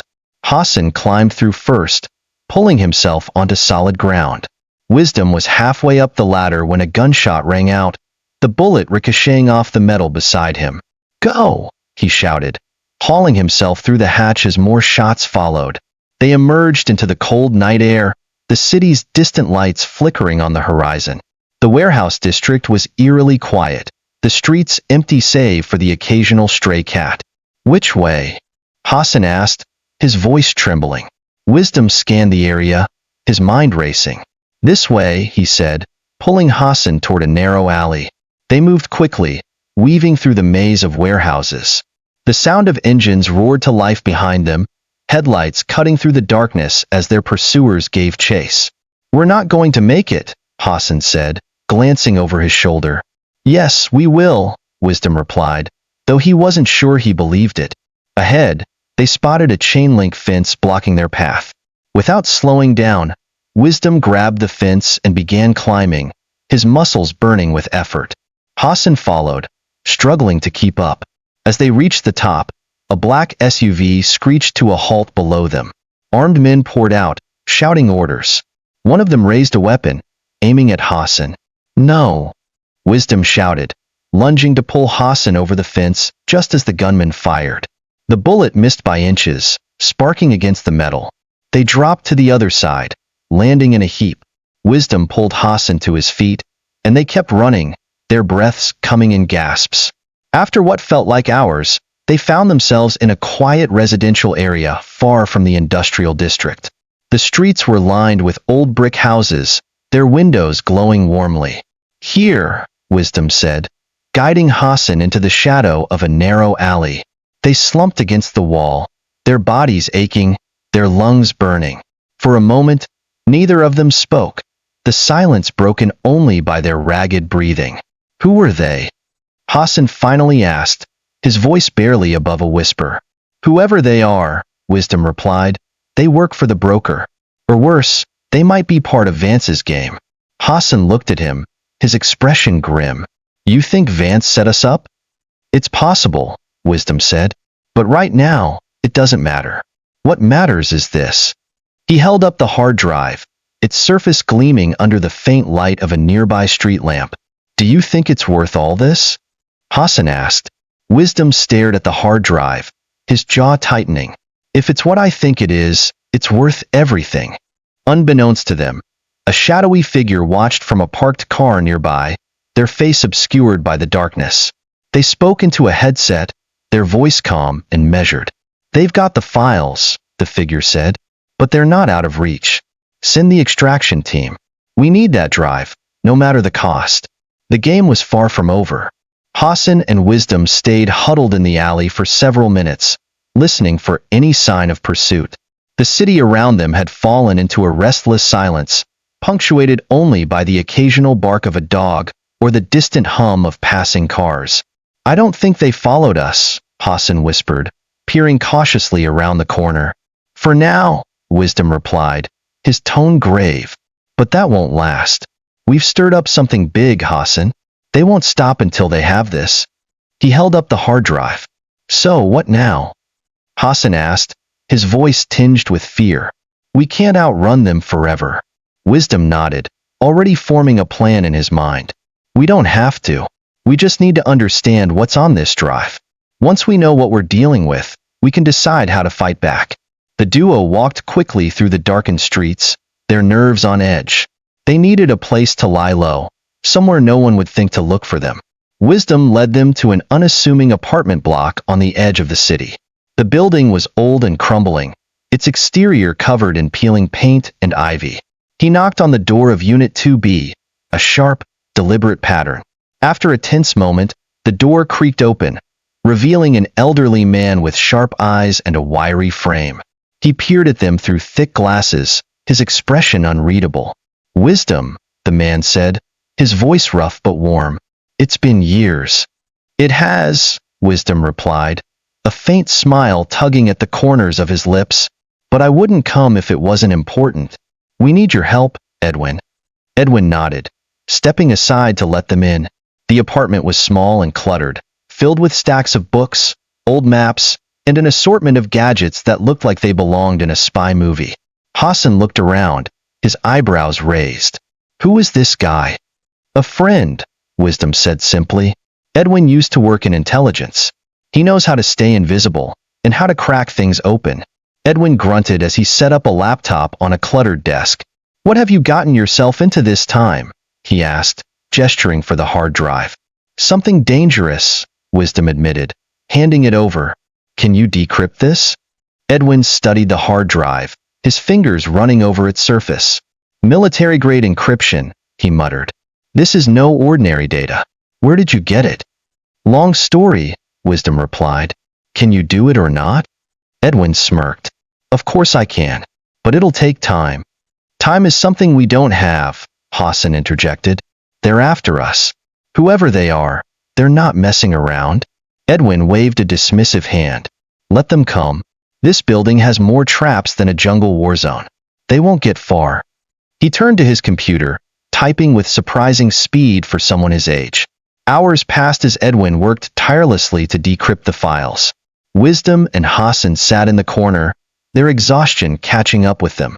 Finally, Edwin leaned back in his chair, a triumphant grin on his face. "Got it," he said. Wisdom and Hassan rushed to his side, their eyes fixed on the screen. The decrypted files were a labyrinth of technical schematics, coded messages, and surveillance logs. At the center of it all was a document titled Project Obsidian, the final phase. "What is this?" Hassan asked, his voice barely above a whisper. Edwin clicked on the document, revealing a detailed plan to create a global surveillance and manipulation network. The broker's organization had been quietly installing devices in major cities around the world, each one designed to collect and control massive amounts of data. "This isn't just surveillance," Edwin said, his tone grim. "This is control. They're building a system that can manipulate everything: financial markets, communications, even governments." Wisdom's stomach churned as he read through the files. "They're planning to launch this soon. If they succeed, no one will be safe." Hassan looked pale. "This is insane. How do we stop something like this?" Edwin leaned forward, his eyes glinting. "You don't stop something like this with brute force. You need to outsmart them. And from what I'm seeing here, there's one weakness." He pointed to a line of code buried deep in the schematics. "The entire system is controlled by a single hub. If you can take that out, the whole network collapses." "Where's the hub?" Wisdom asked. Edwin frowned. "That's the tricky part. According to this, it's mobile. They've hidden it in a convoy that moves constantly to avoid detection. So we have to find a moving target," Hassan said, his voice filled with dread. "Great. Not just find it," Edwin corrected. "You'll have to infiltrate it and disable the hub. And judging by the security measures described here, that won't be easy." Before they could discuss the plan further, a sudden ping came from Edwin's computer. A live feed popped up on the screen, displaying a shadowy figure seated in a dimly lit room. "Who the hell is that?" Hassan asked, his voice trembling. The figure leaned forward, their face still obscured. "Mr. Wisdom," they said, their tone calm and measured. "You've been very busy." Wisdom's blood ran cold. "Who are you?" The figure chuckled. "You know who I am, and I know what you've taken. Return the hard drive, and I might consider letting you live." "That's not going to happen," Wisdom said, his voice steady despite the fear creeping in. The figure tilted their head. "You're playing a dangerous game, but if it's a fight you want, so be it. Just remember, every move you make, I'll be watching." The feed cut out, leaving the room in heavy silence. "Well, that's not ominous at all," Hassan muttered. Wisdom clenched his fists, his resolve hardening. "They think they can scare us. But we're going to finish this, on our terms." The room sat in tense silence after the transmission ended. Hassan paced back and forth, his nerves visibly fraying. Edwin leaned back in his chair, stroking his chin thoughtfully, while Wisdom stood still, staring at the now blank screen with a hardened expression. "We need to move," Wisdom finally said, breaking the silence. "If they know we have the hard drive, it's only a matter of time before they find us." "But where do we go?" Hassan asked. "We don't even know where this convoy is." Edwin tapped the desk, pulling up a map on his screen. "Actually, I might have something. The files mention key satellite links in the city that sync with the hub. If I can track the activity patterns, we might be able to triangulate its location." "How long will that take?" Wisdom asked. "An hour, maybe less, if I don't run into any hiccups," Edwin replied. Wisdom nodded. "Do it. In the meantime, we need to secure the perimeter." Wisdom and Hassan made their way outside, carefully scouting the building's surroundings. The streets were quiet, almost too quiet, the air heavy with an ominous stillness. A faint rustling caught Wisdom's attention, and he signaled for Hassan to stop. "Did you hear that?" Wisdom whispered. Hassan shook his head. "No, but I don't like this." They crept toward the source of the sound, their movements silent and deliberate. Rounding the corner of the building, they spotted a small black drone hovering just above the ground, its camera swiveling toward them. "Get down," Wisdom shouted, grabbing Hassan and pulling him behind a dumpster just as the drone emitted a loud beep. The drone shot upward, disappearing into the night sky. "They found us," Wisdom said, his voice low but firm. "We need to get back to Edwin now." When they returned to the apartment, Edwin was hunched over his computer, a triumphant look on his face. "I've got it," he said, pointing to the map on his screen. "The convoy's route isn't random. It follows a predictable pattern, staying within a certain radius of these relay towers." He traced a line between 3 points on the map. "Based on the latest satellite activity, the convoy should be here," he said, circling an industrial park on the outskirts of the city. "How far is it?" Wisdom asked. "About 20 kilometers, Edwin replied. "But you'll need to move fast. If they're on schedule, they won't stay there for long." Hassan groaned. "And let me guess, they'll have an army guarding it." "Most likely," Edwin said, "but you won't be going in blind. I've pulled up schematics for the industrial park. There's a maintenance tunnel that runs beneath the main building. It'll give you a way in without being detected, at least initially." "Good," Wisdom said, studying the map. "Then we'll hit them from the inside." Before they left, Edwin handed Wisdom a small device. "This is a jammer," he explained. "It'll disable the convoy's communications for a few minutes, but you'll need to get close to the hub to use it." Wisdom nodded, pocketing the device. "Let's move." They left the apartment under cover of darkness, taking Edwin's old sedan to avoid drawing attention. The city lights faded as they drove toward the industrial park, replaced by the eerie glow of distant factories and warehouses. "Are we really doing this?" Hassan asked, gripping the edge of his seat. "We don't have a choice," Wisdom replied. "If we don't stop them, no one else will." They arrived at the industrial park just before midnight. The area was sprawling and desolate, with rows of abandoned buildings and overgrown lots. A few scattered lights marked the convoy's position, their beams cutting through the darkness. There it is, Wisdom said, pointing to a cluster of vehicles parked near a large warehouse. Hassan swallowed hard. How do we get past all those guards? We don't, Wisdom said. We go under them. They parked the car a safe distance away and made their way to the maintenance tunnel Edwin had marked on the map. The entrance was hidden beneath a pile of debris, but they managed to clear it away and climb down into the narrow passage. The tunnel was cramped and damp, the air thick with the smell of rust and mildew. They moved quickly but cautiously, their flashlights barely illuminating the way ahead. How much farther? Hassan whispered. Not far, Wisdom replied, checking the map on his phone. The exit should be just ahead. They emerged in a small storage room beneath the warehouse. The sound of footsteps and muffled voices echoed above them, signaling that the convoy's guards were on high alert.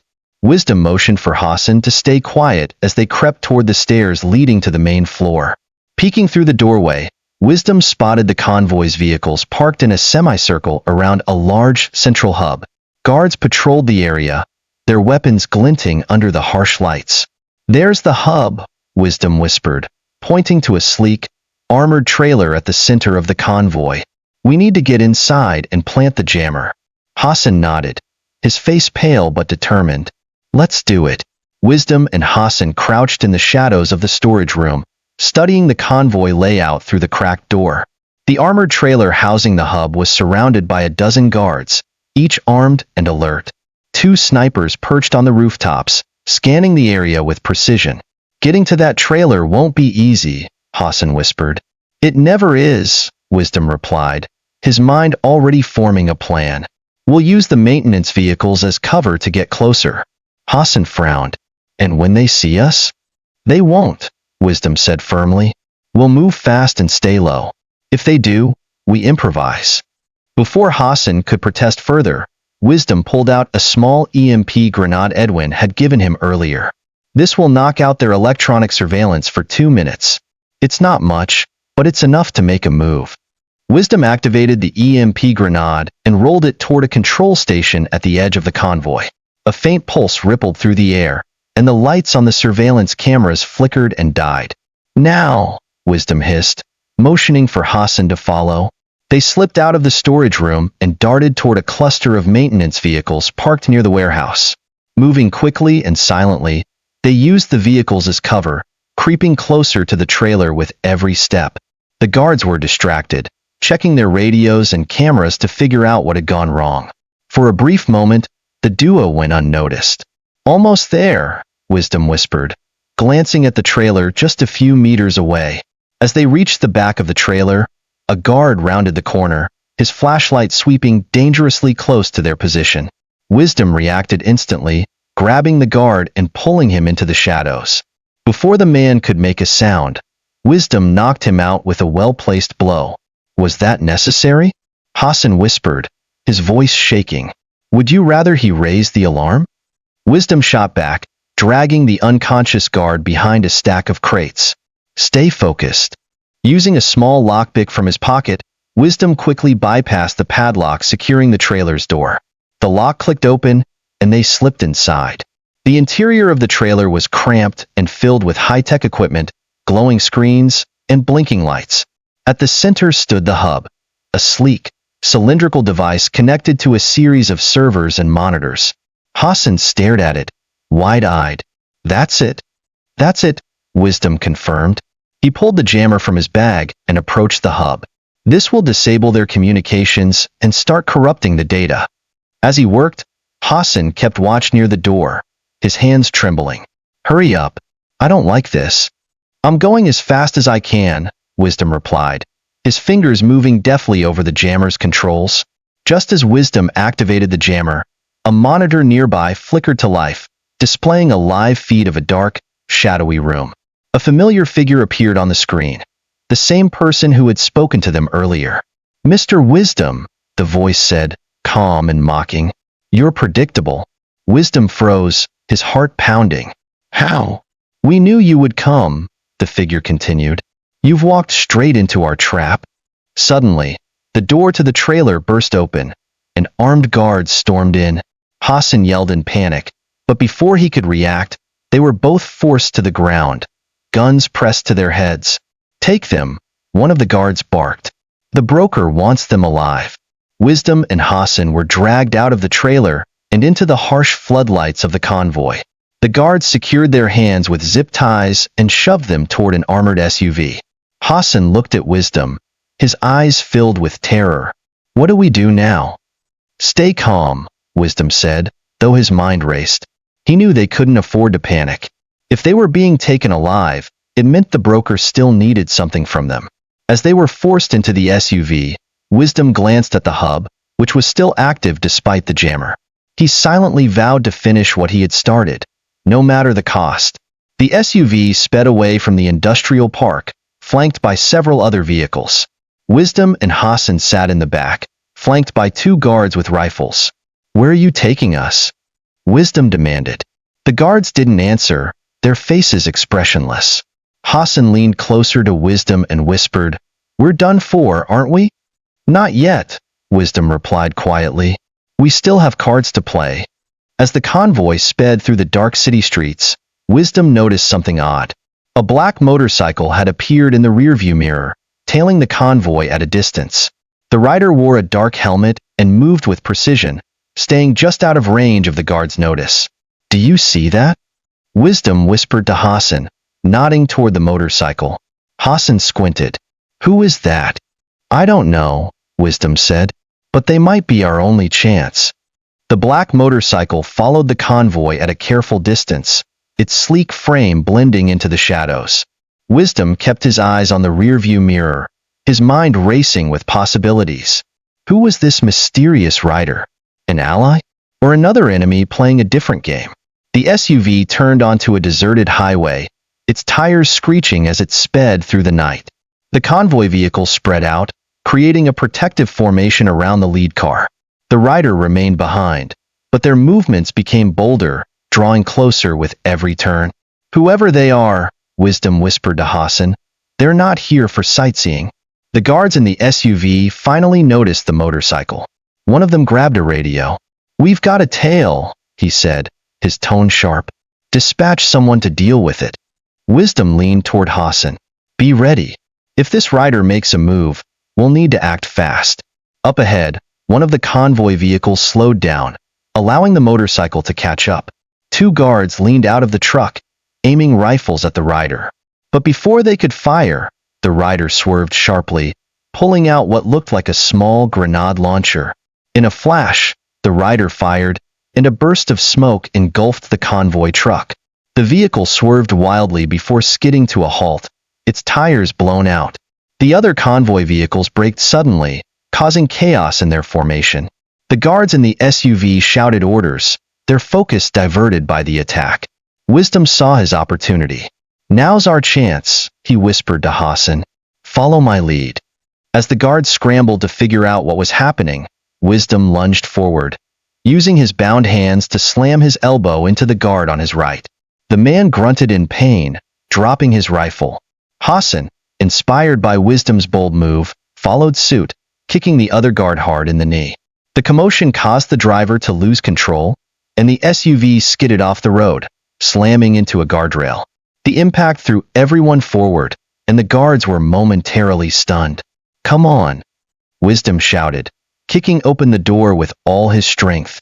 He and Hassan scrambled out of the SUV and bolted toward the chaos unfolding on the highway. The motorcycle rider had taken out another convoy vehicle, leaving only 2 still functional. The guards fired wildly, their bullets ricocheting off the pavement, but the rider moved with precision, weaving through the gunfire like a ghost.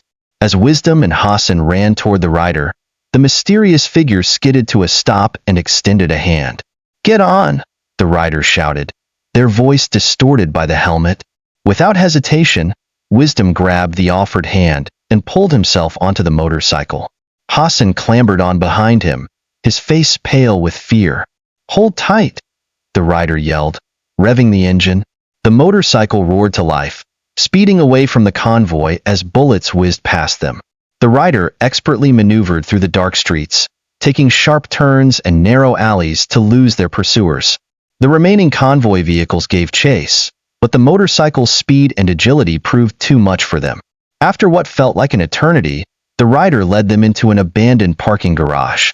The sound of the convoy's engines faded into the distance, leaving only the hum of the motorcycle.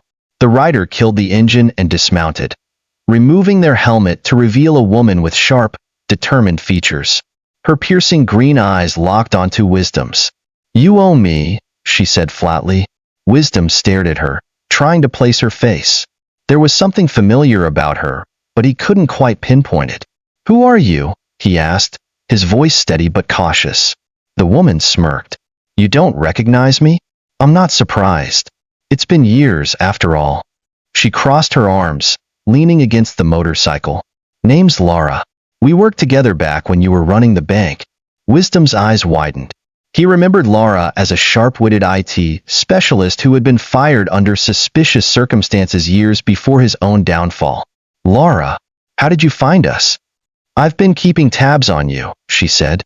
"When I heard about the hard drive, I knew it was only a matter of time before the broker came for you. I couldn't let them win." Hassan, still catching his breath, interrupted. Wait, you know her? And she's just been stalking us?" Laura rolled her eyes. "Not stalking, watching. Big difference." Laura pulled a small laptop from her motorcycle's storage compartment and opened it. "Let me see the hard drive," she said. Wisdom hesitated for a moment, but handed it over. Laura plugged it in and began typing rapidly, her fingers flying over the keyboard.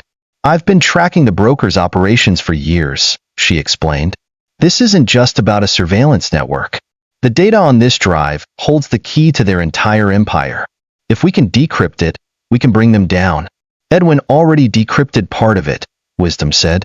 "We know about the hub and their plans, but we didn't have enough time to act." Laura frowned. "The hub is just one piece of the puzzle. There's more, much more.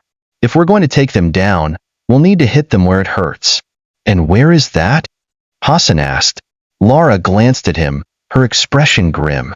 "Their leadership. The broker isn't just one person. It's a council of powerful individuals. If we can expose them, their whole operation will crumble." As Laura worked on decrypting the hard drive, Wisdom and Hassan sat in silence, absorbing the enormity of what lay ahead. The broker was more than just a criminal organization. It was a global powerhouse with roots in every major industry and government. "This isn't just about clearing my name anymore," Wisdom said, his voice low but resolute. "It's about stopping them before they destroy everything." Laura nodded. "Then you'd better be ready, because once we make our next move, there's no turning back." The dim light in the parking garage flickered as Laura's laptop screen illuminated her determined face. Wisdom and Hassan watched her work, their anxiety growing with every passing moment. The hard drive's decryption process crawled forward, but Laura's focus never wavered. "This is bigger than I thought," Laura muttered. "The encryption layers on this drive aren't just to protect information. They're actively designed to track and counteract anyone trying to access it." Wisdom frowned. "What does that mean for us?" "It means we have to be smart," Laura said, her voice tense. "If I trip the wrong protocol, we'll be sending the broker a digital flare telling them exactly where we are." Hassan let out a nervous laugh. "So, basically, we're one wrong keystroke away from being toast?" Laura didn't answer, her fingers flying across the keyboard. As the decryption progressed, fragments of data began to appear on the screen: emails, financial transactions, surveillance logs. Laura's eyes widened as she pieced together the information. "Look at this," she said, pointing to a series of transactions. "These accounts funnel money through shell corporations tied to global leaders, tech CEOs, and even intelligence agencies." Wisdom leaned closer, his jaw tightening. "This isn't just corruption. It's a shadow government." "Exactly," Laura said. "The broker doesn't just control people through fear and leverage. They've embedded themselves in every major institution. This data proves they're manipulating global events for their benefit." Hassan paled. "This is insane. How do we even fight something like this?" "By exposing them," Wisdom said firmly. "This data is our weapon." Laura nodded but hesitated. "There's a problem. These files are fragmented, encrypted in segments spread across multiple servers. The hard drive is just the access point. We'll need to infiltrate their mainframe to retrieve the rest." Wisdom sighed, running a hand through his hair. Where is their mainframe located? Lara pulled up a map, highlighting a building in the heart of the city. Here. They operate out of a high-security skyscraper under the guise of a multinational tech company. It's a fortress, state-of-the-art security, armed guards, the works. Hassan groaned. Of course it is. Why can't these things ever be easy? Because nothing worth doing ever is, Wisdom replied. He turned to Lara. How do we get in? I've been scouting their operations for years, Lara said.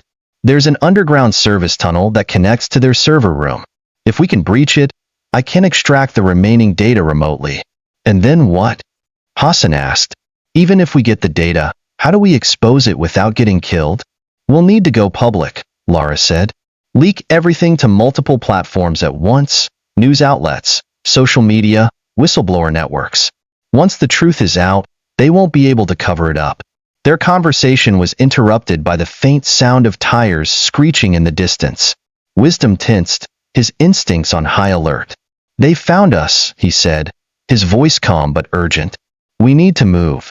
Lara quickly shut her laptop and packed it into her bag. The safest place to set up for the infiltration is outside the city center. I know a spot. Lead the way, Wisdom said. The three of them hopped onto the motorcycle, with Lara driving and Wisdom and Hassan gripping tightly. They sped out of the parking garage just as headlights appeared in the distance, their pursuers closing in fast. The streets of the city blurred around them as Lara weaved through traffic, her reflexes razor-sharp. The pursuing vehicles weren't far behind, their engines roaring as they gained ground. They're not letting up. Hassan shouted over the wind. Hold on. Lara yelled, taking a sharp turn down a narrow alleyway. The motorcycle skidded slightly but stayed upright, its tires screeching as it shot out onto another street. Wisdom glanced back and saw the convoy vehicles struggling to keep up in the confined spaces. They're slowing down, but they won't give up. We need a way to lose them for good. Lara smirked. I have just the thing. Lara led them toward an old industrial district filled with abandoned factories and warehouses. As they approached a crumbling overpass, she pulled a small remote from her jacket and pressed a button. A loud explosion echoed behind them as part of the overpass collapsed, creating a massive barricade of rubble. The pursuing vehicles screeched to a halt, unable to continue. That should buy us some time, Lara said, her voice filled with satisfaction. Hassan stared at her in disbelief. You carry explosives around? You'd be surprised what I carry, Lara replied with a grin.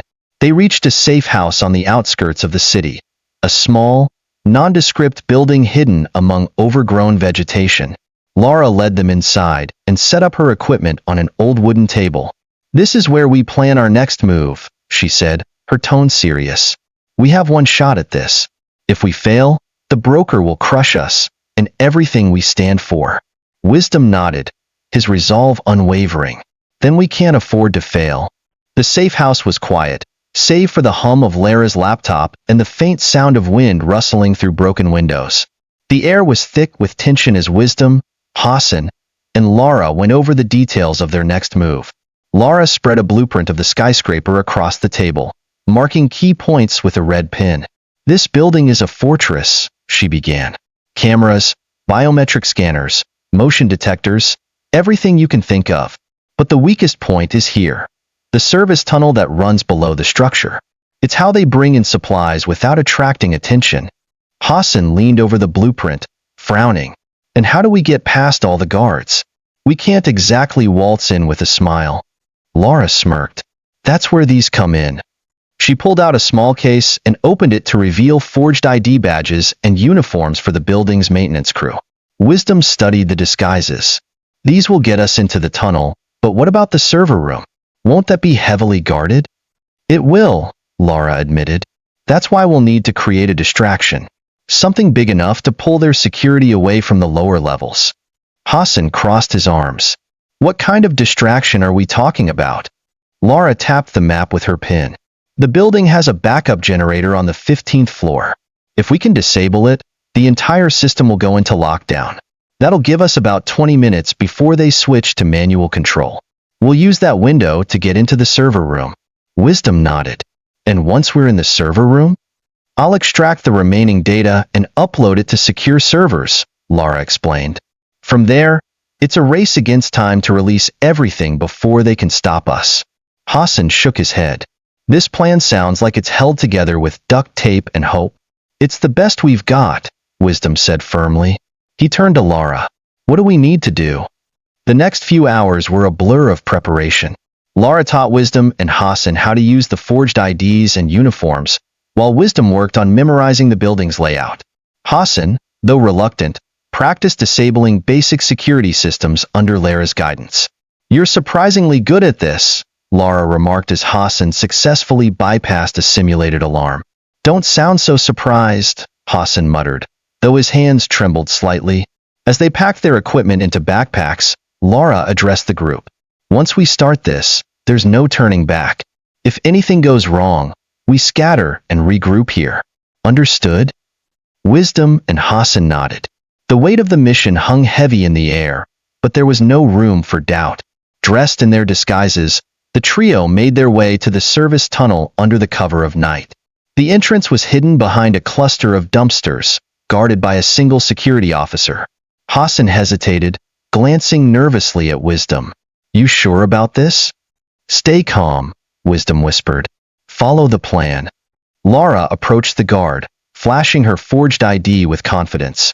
Maintenance crew. We're here to check the coolant system. The guard barely glanced at the ID before waving them through. Hurry it up. We've got inspections in an hour. Once inside, the tunnel stretched ahead like a labyrinth, its dimly lit corridors lined with pipes and electrical panels. Wisdom led the way, his heart pounding in his chest. Every step brought them closer to the heart of the broker's operations, and closer to danger. As they neared the server room, a loud alarm suddenly echoed through the tunnel. Lara froze, her eyes wide. That's not supposed to happen. What does that mean? Hassan whispered, panic creeping into his voice. It means we've been made, Lara said grimly. They know we're here. Before Wisdom could respond, the sound of boots echoed down the corridor. Guards were coming, their voices sharp and commanding. Quick, Lara hissed, pulling them into a side room. We'll have to improvise. The side room was cramped and filled with cleaning supplies. Wisdom peeked through the door's crack, watching as the guards passed by, their flashlights cutting through the darkness. We can't stay here, he whispered. They'll find us eventually. Lara nodded, her mind racing. There's a maintenance hatch in the next corridor. It leads to a service ladder that goes straight to the 15th floor. We can use it to create the distraction early. What about the server room? Hassan asked. We'll circle back once the guards are distracted, Lara said. It's risky, but it's our only shot. They waited for the guards to move further down the tunnel before slipping out of the side room. Lara led the way, her movements swift and silent. They reached the maintenance hatch and climbed the ladder one by one, their breaths coming in short gasps. When they emerged on the 15th floor, the air was cooler, and the hum of machinery filled the space. Lara pointed to the backup generator, a massive piece of equipment surrounded by blinking lights. That's our target, she said. Hassan, disable the controls. Wisdom, set the timer for the explosives. Explosives? Hassan exclaimed. You didn't say anything about explosives. Would you have come if I did? Lara shot back. As Hassan worked on the controls, Wisdom placed the explosives at key points around the generator. His hands were steady, his mind focused. He set the timer for 5 minutes and stepped back. Done, he said. Let's move. But before they could leave, the door to the room burst open, and guards flooded in, their weapons raised. Don't move, one of them barked. Wisdom raised his hands slowly, his mind racing for a way out. The timer on the explosives ticked down, each second bringing them closer to chaos. The room fell silent, save for the hum of the generator and the faint beep of the countdown timer. The guards moved closer, their rifles aimed squarely at Wisdom, Lara, and Hassan. Hands in the air, now, barked the lead guard, a burly man with a scar running down his cheek. Wisdom complied, raising his hands slowly. We don't want trouble, he said, his voice calm despite the tension. Too late for that, the guard growled. Who sent you? Speak now. or this ends badly. Lara subtly shifted her stance, her eyes darting to a nearby control panel. We're just maintenance workers, she said, her tone dripping with feigned innocence. Someone must have tipped you off wrong. The guard scoffed. Cut the act. We know you're not supposed to be here. Wisdom decided to take a risk. You're making a mistake, he said, stepping slightly forward. We're here on orders from the broker themselves. Do you really want to explain to your bosses why you stopped their mission? The guards exchanged uneasy glances, their confidence wavering. The scar-faced leader narrowed his eyes. If that's true, where's your clearance code? Lara seized the moment, her fingers flying across the control panel. The lights in the room flickered, and a loud alarm blared through the building. Oops, she said with a smirk. Looks like I tripped something. Chaos erupted. The guards spun around, distracted by the sudden alarm. Wisdom lunged forward, grabbing a metal pipe from a nearby shelf and striking the scar-faced leader in the arm. The rifle clattered to the ground, and Hassan scrambled to grab it. Move, Lara shouted, pulling Wisdom toward the door. They bolted from the room, leaving the guards scrambling to recover. Behind them, the timer on the explosives ticked down. 02:47, 02:46. The trio sprinted down the hallway, their footsteps echoing in the narrow space. Where now? Hassan panted, clutching the rifle awkwardly. The server room, Lara said. It's on the lower level. If we don't get that data now, this will all be for nothing. And if the explosives go off while we're still here? Hassan asked, his voice rising with panic. Then we don't stick around to find out, Wisdom said sharply. Just keep moving. The server room was located in a heavily secured area, its entrance guarded by a biometric scanner and 2 armed guards. Lara quickly pulled out a small device from her bag, a handheld EMP emitter. This will temporarily disable their systems, she whispered. When I say go, we rush them. Wisdom nodded. I'll take the one on the left. Hassan, you cover us with the rifle. Hassan swallowed hard but nodded, his grip tightening on the weapon. Lara activated the EMP, and the hallway lights flickered before plunging into darkness. The guards shouted in confusion, their radios crackling with static. Go! Lara yelled. Wisdom charged forward, tackling the left guard before he could react. Hassan, despite his fear, fired a warning shot that ricocheted off the wall, forcing the other guard to drop his weapon and raise his hands. Down! Hassan shouted, his voice trembling. They burst into the server room, the walls lined with towering racks of blinking servers. Lara immediately got to work, connecting her laptop to the central terminal. Hold them off while I extract the data, she said, typing furiously. Wisdom and Hassan positioned themselves near the entrance, their eyes on the hallway. The sound of boots echoed in the distance. Reinforcements were coming. How much longer? Wisdom asked, his voice tense. 2 minutes, Lara replied. Just keep them out. The first wave of guards arrived, their rifles blazing. Wisdom and Hassan ducked behind a server rack, returning fire as best they could. The confined space turned the firefight into a chaotic dance of shadows and gunfire. Get down, Hassan shouted, pulling Wisdom out of the line of fire just as a bullet whizzed past his head. Thanks, Wisdom said, his breath ragged. He fired back, forcing the guards to take cover. Lara's voice cut through the chaos. Got it. The data's extracted. Then let's go, Wisdom yelled. With the data secured, they made a mad dash for the exit. The explosives detonated as they reached the stairwell, sending a shockwave through the building.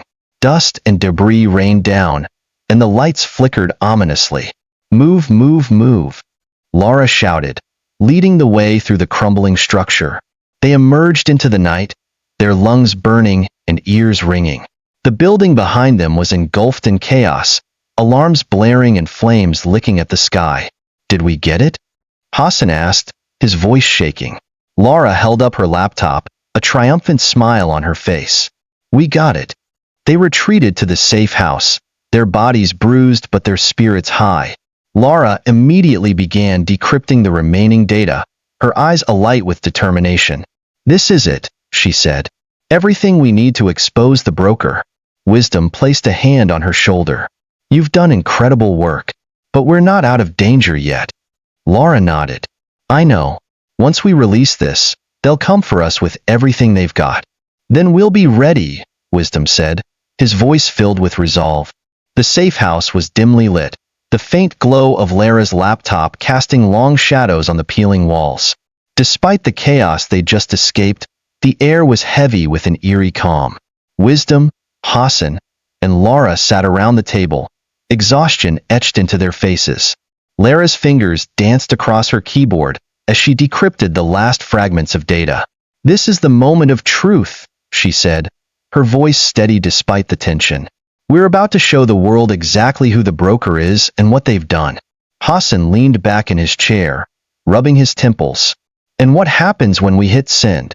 What's stopping them from hunting us down? Wisdom looked at him, his gaze firm. Nothing is stopping them. But if we don't do this, they'll keep destroying lives. We can't let fear hold us back now. Lara nodded, her focus unwavering.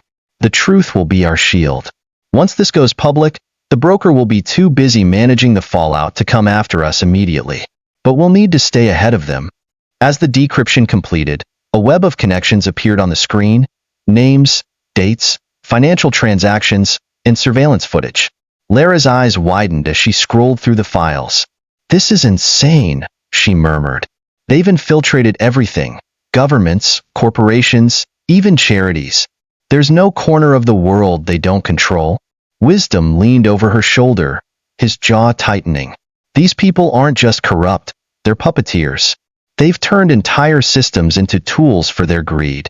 Hassan pointed at a familiar name on the screen. Wait, this guy. Isn't he the mayor of this city? He was on the news last week, talking about transparency and reform. Lara clicked on the name, opening a series of files. He's one of their operatives. Every policy he pushes benefits the broker in some way. Real estate deals, privatized infrastructure, you name it. Lara opened a secure browser and prepared to upload the data to multiple platforms simultaneously. Once I hit this button, there's no going back, she said. Do it, Wisdom said without hesitation. She clicked the button, and the progress bar began to fill. The files were sent to news outlets, whistleblower platforms, and social media networks. Within minutes, the first headlines appeared. A leaked files expose global corruption network. The broker, the shadow organization behind global events. Explosive data leak names politicians, CEOs, and military officials in massive scandal. The trio watched as the world reacted in real time. Social media exploded with outrage, disbelief, and calls for justice. News anchors scrambled to report the story, their faces pale as they read the damning evidence. Look at this, Hassan said, pointing to the screen. People are demanding investigations. Some of these officials are already stepping down. Lara smiled grimly. This is just the beginning. The broker will be in full damage control mode now. Wisdom's phone buzzed. He glanced at the screen and frowned. We've got a problem. Lara turned to him, her expression sharp. What is it? They've put a bounty on us, Wisdom said, showing the message. A significant one. Every mercenary and operative in the city will be after us now. Hassan paled. Are you serious? How do they even know where to find us? They don't yet, Wisdom said, but they will soon. We need to move. Lara quickly packed up her equipment. We can't go back to the safe house after this. They'll track us through any digital trail we leave behind. As they left the safe house, the streets were eerily quiet. The city, once bustling with life, now felt like a minefield. Every shadow, every passing car felt like a threat. We'll head to the docks, Lara said. I know someone who can get us out of the city, but we'll need to move fast. They piled into a stolen van, the engine sputtering as it roared to life. Wisdom drove, his eyes scanning the road for any sign of pursuit. Behind them, the faint sound of engines grew louder. They're coming, Hassan said, panic creeping into his voice.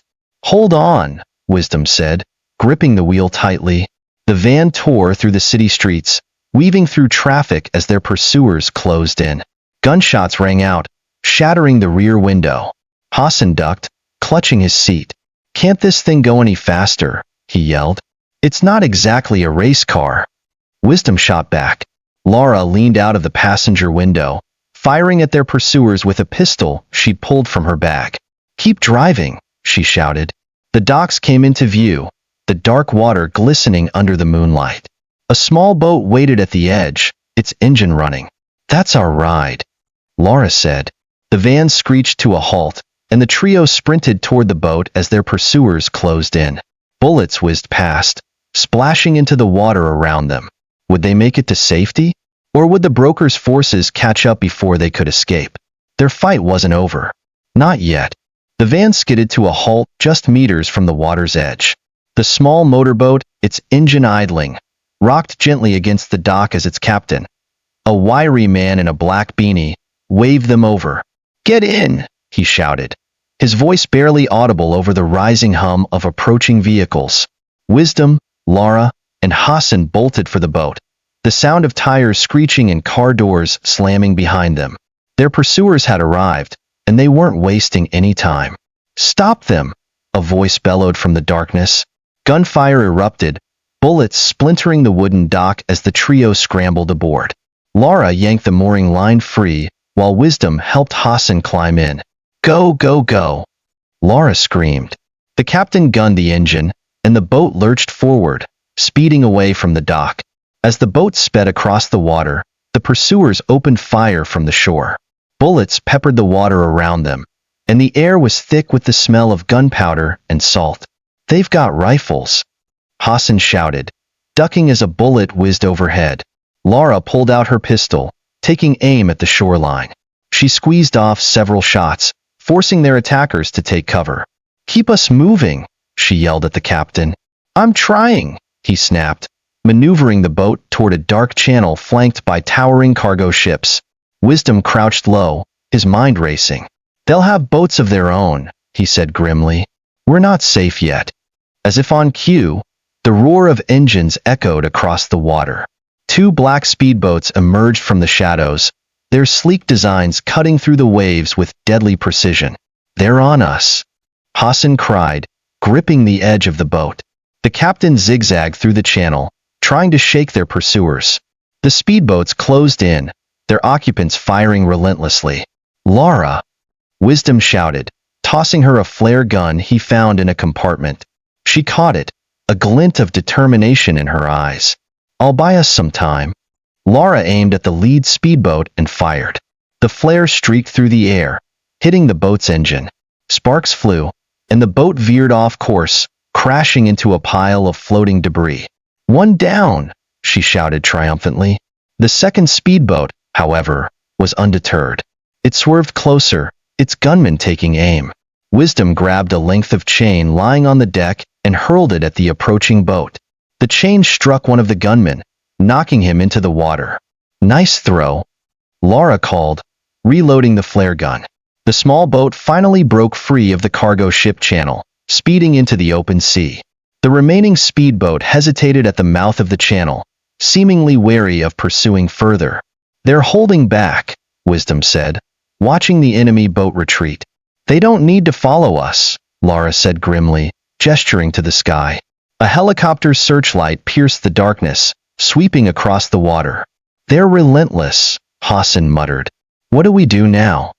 Laura turned to the captain. "How far is the rendezvous point?" "Another 15 minutes, he replied. "But we'll never make it if that chopper spots us."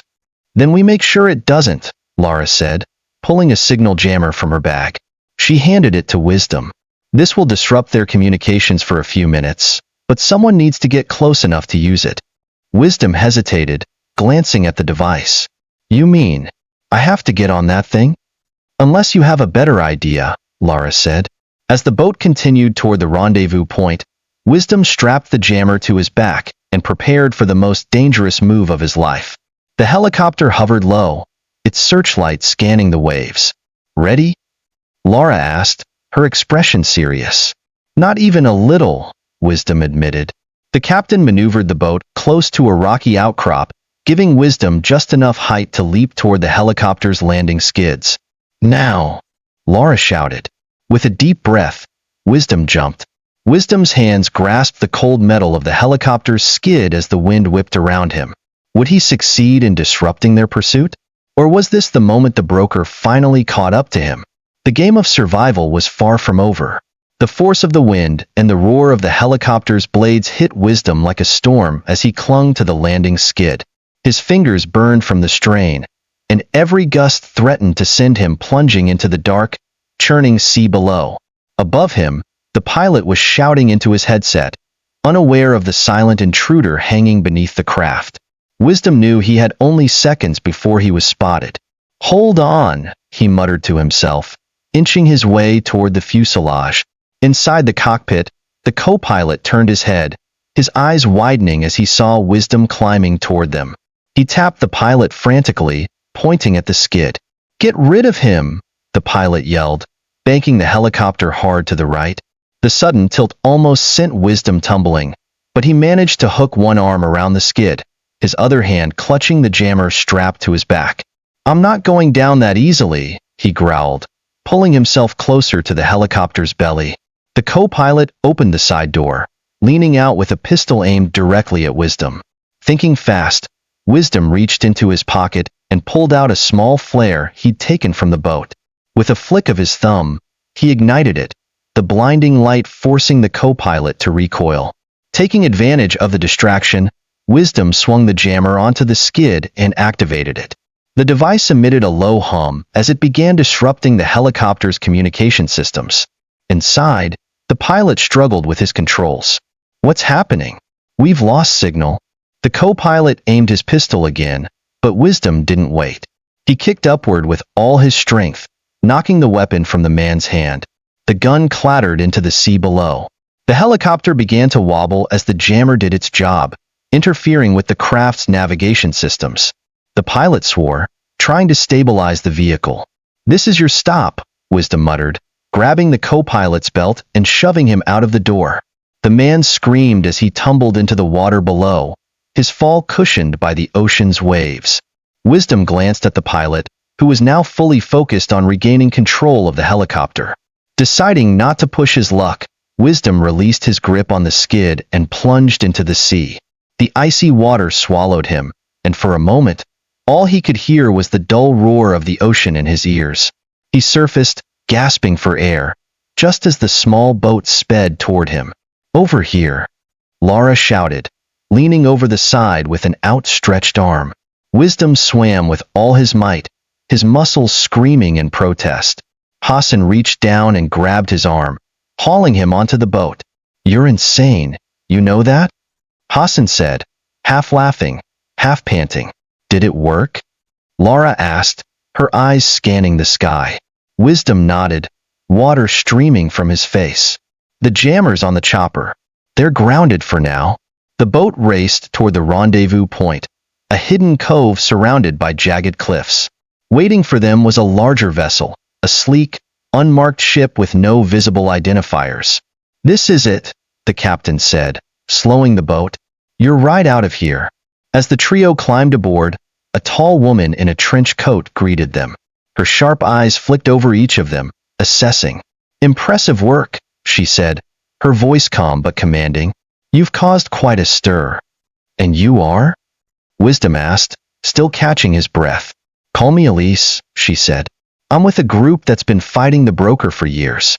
And now, thanks to you, we finally have the upper hand." Laura handed over the decrypted files. "This is everything we pulled. Names, transactions, operations, it's all there."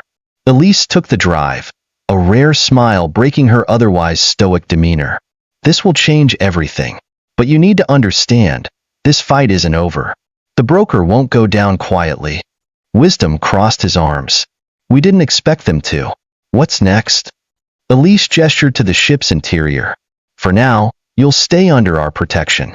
But if you're ready, we could use people like you for the next phase of this operation." Laura exchanged a glance with Wisdom. "What kind of phase are we talking about?" Elise's expression hardened. "Infiltration, sabotage, and taking the broker down from the inside." As the ship disappeared into the horizon, the city's skyline faded into the distance. The trio had survived another day, but the battle against the broker was far from over. Would they join Elise's cause? Or would the broker strike back before they had the chance to regroup? The ship sailed through the night, its sleek hull cutting silently through the waves. Inside, the atmosphere was tense but determined. Elise led Wisdom, Laura, and Hassan to a private meeting room, its walls lined with monitors displaying live feeds, maps, and encrypted data streams. "This is where the real fight begins," Elise said, spreading a large dossier on the table. "You've dealt a heavy blow to the broker, but they're already regrouping. We have intel on their next moves, and we need to act fast." Wisdom leaned over the table, scanning the maps. "What's their next target?"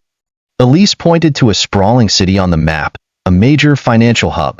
"This city is their stronghold. They have key operatives embedded in its government, law enforcement, and corporations. If we can destabilize their operations there, we'll cripple their global influence." Elise divided the dossier into 3 parts, sliding them across the table. "Laura, you'll handle digital infiltration. We need access to their encrypted communications and financial records." Laura smirked. "Sounds like my kind of job." "Hassan, you'll manage logistics. We need safe houses, supply lines, and exit strategies." Hassan nodded, his usual nervousness replaced by determination. "I'm on it." "And Wisdom," Elise said, meeting his gaze. "You'll be going undercover. One of the broker's top lieutenants, a man named Darius Kane, is hosting a private gala in the city. It's the perfect opportunity to gather intel and plant sabotage tools." Wisdom raised an eyebrow. "Undercover as what?" Elise slid a sleek tuxedo across the table. "As one of them." The team spent the next 48 hours preparing. Laura worked tirelessly, cracking into the broker's networks and creating forged credentials for Wisdom. Hassan secured a network of safe houses, each one stocked with supplies and escape routes. Wisdom trained with Elise's operatives, learning how to blend into the high society world of the broker's elite. "You think they'll believe I belong?" Wisdom asked, adjusting his cufflinks in front of a mirror. Elise stood behind him, her sharp eyes scanning his reflection. "You have the charisma and the intelligence. All you need is confidence. Remember, they're not invincible. They're just people hiding behind wealth and power." Wisdom took a deep breath. "Let's hope you're right." The grand ballroom was a vision of opulence, crystal chandeliers, polished marble floors, and a sea of guests dressed in designer suits and glittering gowns. Wisdom stepped through the doors, his forged credentials granting him access without a hitch. His heart raced as he scanned the crowd, searching for Darius Kane. Lara's voice crackled in his earpiece. "You're in." Kane is at the far end of the room, near the bar. "Watch yourself. This place is crawling with security." Wisdom moved through the crowd, his every step measured. He exchanged pleasantries with strangers, pretending to belong.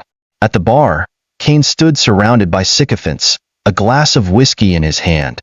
He was tall, broad-shouldered, and exuded an air of arrogance. Wisdom approached, his expression calm but confident. "Mr. Kane, it's an honor to finally meet you." Kane turned, his eyes narrowing as he studied Wisdom. "And you are?" "Jonathan Price," Wisdom said smoothly, using the alias Laura had created. "I represent a private equity firm interested in your latest venture." Kane smirked. "Ah, a businessman. I like that. What kind of venture are you interested in?"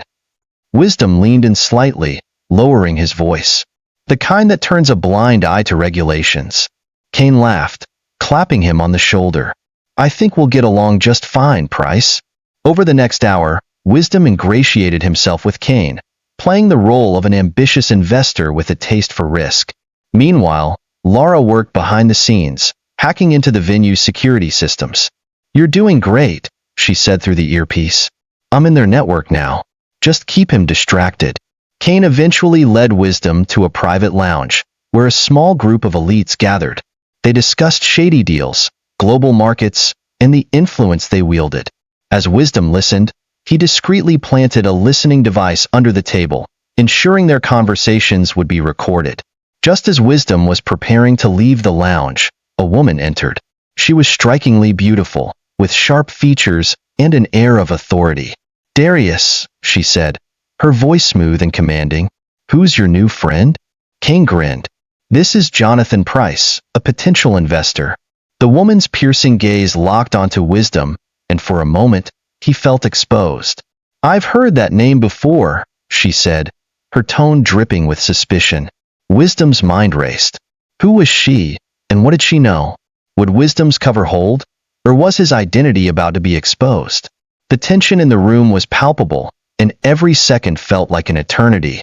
The broker's web was tightening, but the fight was far from over. Wisdom maintained his composure, offering the woman a disarming smile. "I'm flattered my name has reached your ears," he said smoothly. "I must be making an impression already." The woman raised an eyebrow, her sharp gaze never leaving his. "I don't forget names, Mr. Price, but I also don't remember seeing you in our circles before." Darius Kane, oblivious to the tension, chuckled and gestured toward Wisdom. "Relax, Isabella.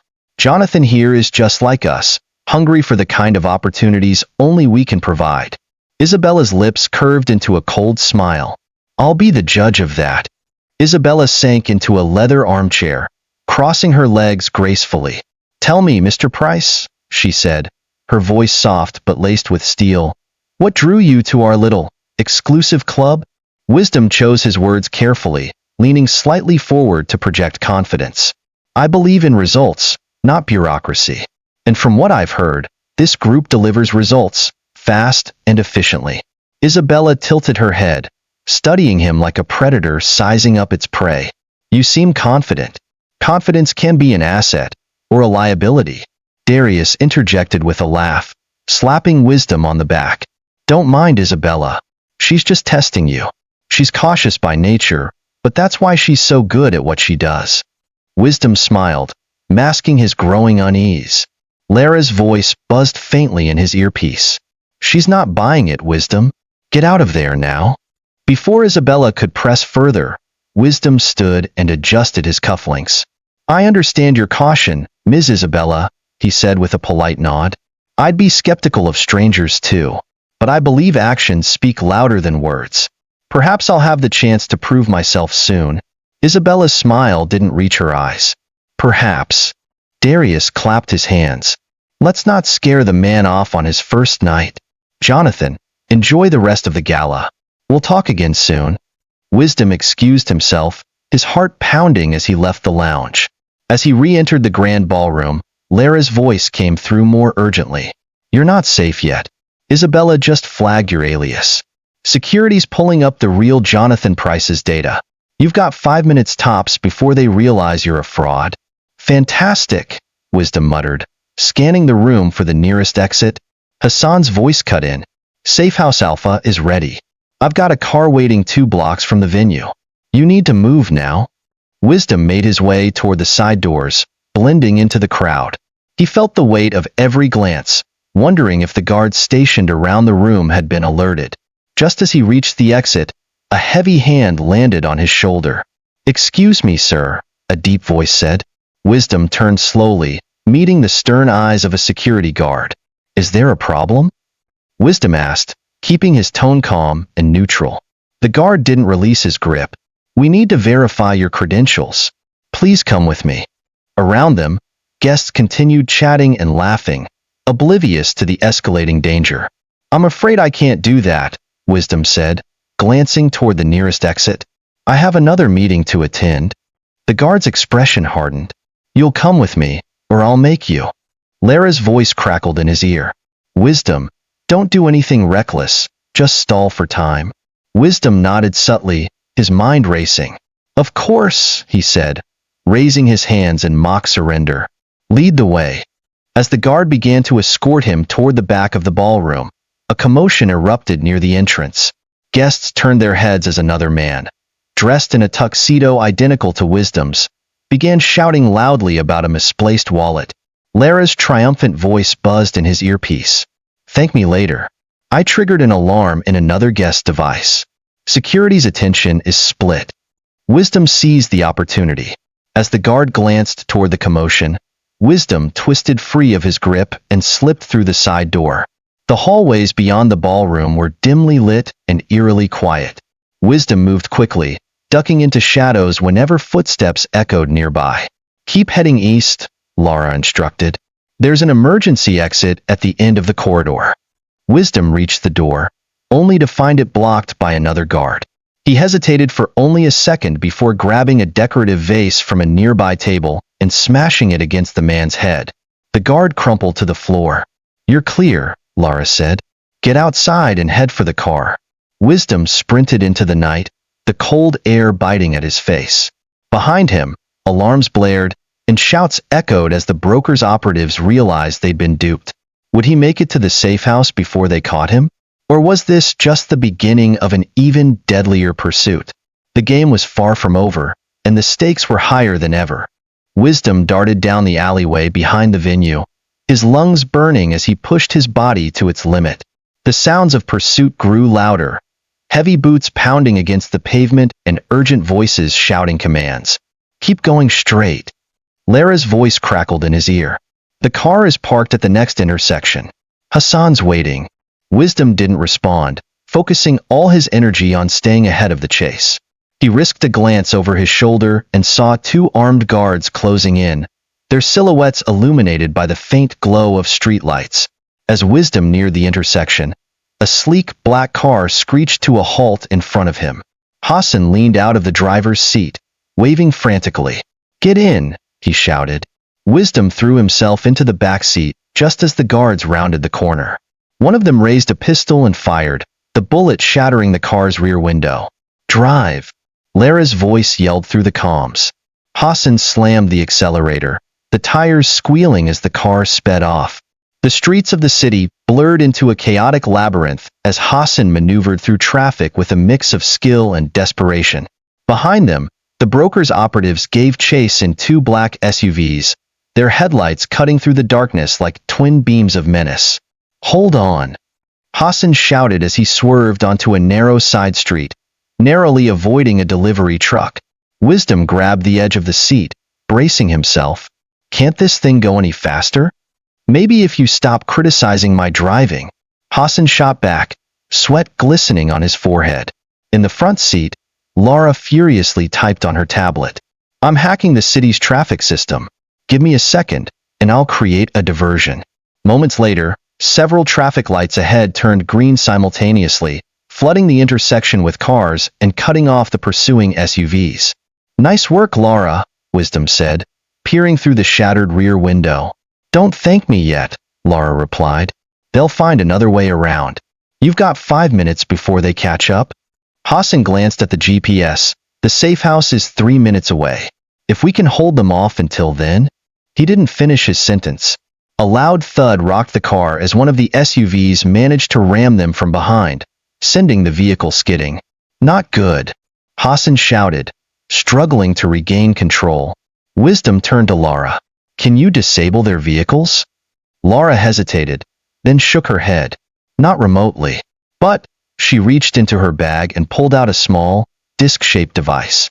"This EMP grenade should fry their systems if you can get it close enough." Wisdom took the device, his expression grim. "I'll handle it. Keep driving."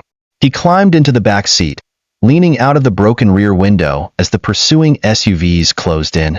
"You're crazy," Hassan yelled, glancing at him in the mirror. "Just keep the car steady," Wisdom barked. As one of the SUVs pulled alongside them, Wisdom activated the EMP grenade and hurled it toward the vehicle. It landed on the hood with a metallic clink before discharging a burst of electric energy.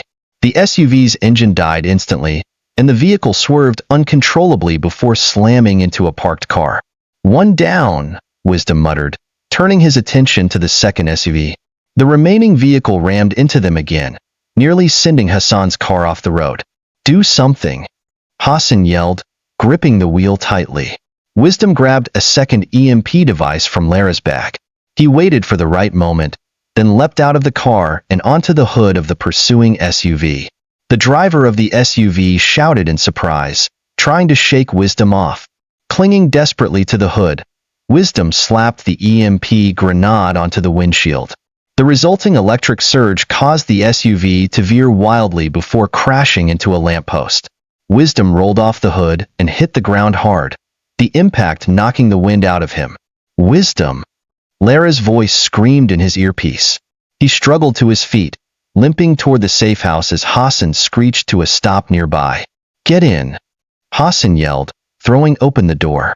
Wisdom collapsed into the back seat, and the car sped off, disappearing into the maze of city streets. The safe house was a modest, unmarked apartment hidden among a row of nondescript buildings. The team rushed inside, locking the door behind them. "Are you okay?" Laura asked, checking Wisdom for injuries. "I'll live," he replied, wincing as he sat down.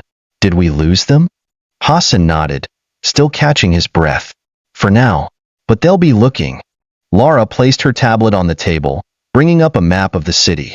"We've bought ourselves some time, but they'll figure out our location eventually. We need to plan our next move."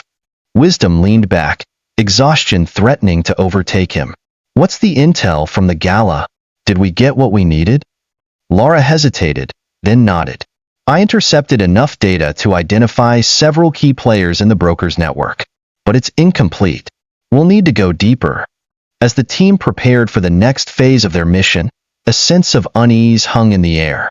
The broker wouldn't rest until they were stopped, and the stakes were higher than ever. Would Wisdom's daring actions be enough to turn the tide? Or was this victory merely a brief respite in an unending war? The battle raged on, with no clear end in sight. The safe house was dimly lit, with blackout curtains drawn tightly over the windows. The faint hum of Lara's equipment filled the room as the team regrouped. Hassan brewed coffee in the kitchen, his hands shaking slightly from the adrenaline rush. Wisdom leaned back on the worn-out sofa, his head resting on his hands. "So, we have pieces of their operation, but not enough to cripple them. What's our next move?" Laura glanced up from her tablet, her face illuminated by the screen's glow. "The data from the gala gave us a lead, an offshore bank account linked to Darius Kane. It's a laundering hub for the broker's operations. If we can trace the flow of funds, we'll find their central command." Hassan stepped into the room, holding 3 steaming mugs. "And how exactly do we do that without getting ourselves killed?" Laura smirked, handing Wisdom one of the mugs. "We take risks, calculated ones." While the team strategized, a black sedan pulled up several blocks from the safe house. Inside, Isabella sat with a cold, unreadable expression. "They're in there," one of her men reported, gesturing to the apartment on the second floor. "Should we move in?" Isabella shook her head. "No, we don't rush into traps. Cut off their resources, isolate them, and force them to make mistakes. We'll watch for now." Her phone buzzed, and she glanced at the screen. It was a message from Darius Kane. "Don't underestimate him. Wisdom isn't an amateur." She smiled faintly. "I never do." Back in the safe house, Wisdom paced the room. "Laura, you can track the funds, but how do we get access to an offshore account without alerting them?" Laura tapped her fingers on the table, deep in thought. "There's a financial consultant, Julius Maddox, who handles most of their laundering. He's a low-risk target, but he has access to the accounts. We convince him to cooperate." Hassan raised an eyebrow. "Convince? You mean threaten, right?" Wisdom shook his head. "No. If we strong-arm him, he'll fold under pressure. We need to make him think helping us is his best option." Hassan sighed. "You make it sound easy." "It won't be," Laura interjected, her voice serious. "But it's our only shot." The next day, the team put their plan into motion. Julius Maddox, a middle-aged man with a penchant for luxury, was scheduled to attend a high-profile poker game at a private club. Laura worked her magic, forging an invitation for Wisdom. Hassan secured surveillance equipment to monitor the club's entrances and exits. As Wisdom adjusted his suit in front of a cracked mirror, Hassan handed him an earpiece. "Just don't lose your cool in there. Maddox might be soft, but he's not stupid." Wisdom smirked. "I'll play nice. For now." The private club was a den of wealth and power, with velvet drapes, dim lighting, and tables of high-stakes gamblers. Wisdom took a seat at the poker table, his calm demeanor masking the tension brewing inside him. Julius Maddox sat across from him, laughing loudly with another player. When Maddox's gaze fell on Wisdom, he frowned slightly. "I don't believe we've met," he said, shuffling his cards. "Jonathan Price," Wisdom replied, using his alias once more. "I'm new in town and heard this was the place to be for a game." Maddox studied him for a moment, then shrugged. "Well, Price, Let's see if you can keep up. As the game progressed, Wisdom played strategically, neither winning too much nor losing too heavily. Maddox, relaxed by the flow of the evening, grew increasingly chatty. "So, Price," Maddox said, sipping his whiskey, "what brings you to our fine city?" "I'm looking for opportunities," Wisdom replied, his tone casual. "I hear there's good money to be made here, if you know the right people." Maddox chuckled. "You've heard right. But the best opportunities aren't advertised." Wisdom leaned in slightly. "Then maybe you can point me in the right direction." By the end of the night, Maddox was tipsy and intrigued by Wisdom's confident demeanor. The two exchanged contact information, and Maddox promised to meet again for business talks. As Wisdom left the club, Lara's voice came through the earpiece. "Good job. He took the bait. Now we just need to reel him in." Wisdom exhaled, his breath visible in the cold night air. "Let's hope he bites before the broker catches on." From a nearby rooftop, Isabella watched as Wisdom exited the club and climbed into a cab. She turned to her men. "He's playing a dangerous game," she said. "But so are we. Keep the pressure on him. I want to know every move he makes." As her men dispersed, Isabella stared at the darkened skyline. She knew the storm was coming, and she intended to be ready for it. With the broker tightening its grip and the team taking increasingly bold risks, the stakes were higher than ever. Would their plan succeed, or were they walking into a trap of their own making? The battle for control had only just begun. The next evening, Wisdom sat in a quiet corner of an upscale cafe, his sharp suit blending seamlessly with the affluent patrons around him. The atmosphere was calm, but his mind was anything but. Julius Maddox had agreed to meet, but the risk of exposure lingered like a shadow. Lara's voice came through his earpiece. "He's on his way. Stay sharp. We need him alive and cooperative." Wisdom sipped his espresso, his eyes scanning the entrance. Moments later, Maddox strolled in, his tailored suit and confident stride betraying his wealth and influence. He spotted Wisdom and walked over, offering a broad smile. "Price," Maddox said, extending a hand. "Pleasure to see you again." "Likewise," Wisdom replied, standing to shake his hand. "Shall we sit?" Maddox nodded, and the two settled into their seats. "I must admit, Price," Maddox began, swirling his glass of scotch, "you've piqued my curiosity. Most newcomers in this city don't know how to play the game. But you're different." Wisdom smiled faintly. "I've always believed in learning the rules before breaking them." Maddox chuckled, leaning back in his chair. "Fair enough. So, what kind of opportunities are you looking for?" Wisdom leaned forward slightly, lowering his voice. "The kind that don't involve red tape, or waiting for bureaucrats to give the green light. I've heard you're the man to talk to when it comes to moving funds discreetly." Maddox's smile faltered for a brief moment, but he quickly recovered. "You've done your homework, I see." "Only on people worth researching," Wisdom replied smoothly. Maddox studied him carefully, his expression unreadable. "Before I consider helping you, I need to know you're trustworthy. This business isn't for the faint of heart or the reckless." Wisdom nodded. "Fair enough. What do you have in mind?" Maddox took a sip of his drink, then set the glass down. "There's a small shipment coming into the docks tonight. I need someone to oversee the transaction and ensure it goes smoothly. If you can handle that, we'll talk further." Wisdom's jaw tightened, though he kept his tone casual. "Sounds simple enough. What's the catch?" Maddox smirked. "The catch is that the docks are crawling with cops. One wrong move, and you'll have more than just my trust to worry about." Back at the safe house, Wisdom briefed Lara and Hassan on the situation. "He wants me to oversee a transaction at the docks," Wisdom said, pacing the room. "It's a test to prove my loyalty." Hassan frowned. "That sounds like a setup. Are you sure it's worth the risk?" "We don't have a choice," Wisdom replied. "If I don't do this, Maddox will cut ties, and we'll lose our lead on the broker's network." Lara nodded, her fingers flying over her keyboard. "I'll monitor the dock security cameras and police channels. If anything goes wrong, I'll guide you out." Wisdom grabbed a lightweight jacket and tucked a small earpiece into his ear. "Let's get this over with." The docks were shrouded in darkness, the air thick with the smell of salt water and diesel fuel. Massive shipping containers loomed like monoliths, casting long shadows under the flickering lights. Wisdom arrived at the designated location, a secluded section of the docks away from the main shipping lanes. A group of men stood nearby, their faces obscured by the shadows. One of them stepped forward, a burly man with a scar running down his cheek. "You Maddox's guy?" "That's me," Wisdom replied, keeping his voice steady. The man grunted and gestured toward a shipping container. "We're moving this cargo. Make sure nothing interrupts us." Wisdom nodded, his eyes scanning the area for potential threats. Lara's voice crackled in his ear. "There's a patrol car 2 blocks away, but it's stationary for now. Keep your head down." As the men began unloading the container, the faint sound of approaching footsteps reached Wisdom's ears. He turned toward the source, his heart sinking as he spotted 2 uniformed police officers heading straight for them. "Lara, we've got company," he muttered under his breath.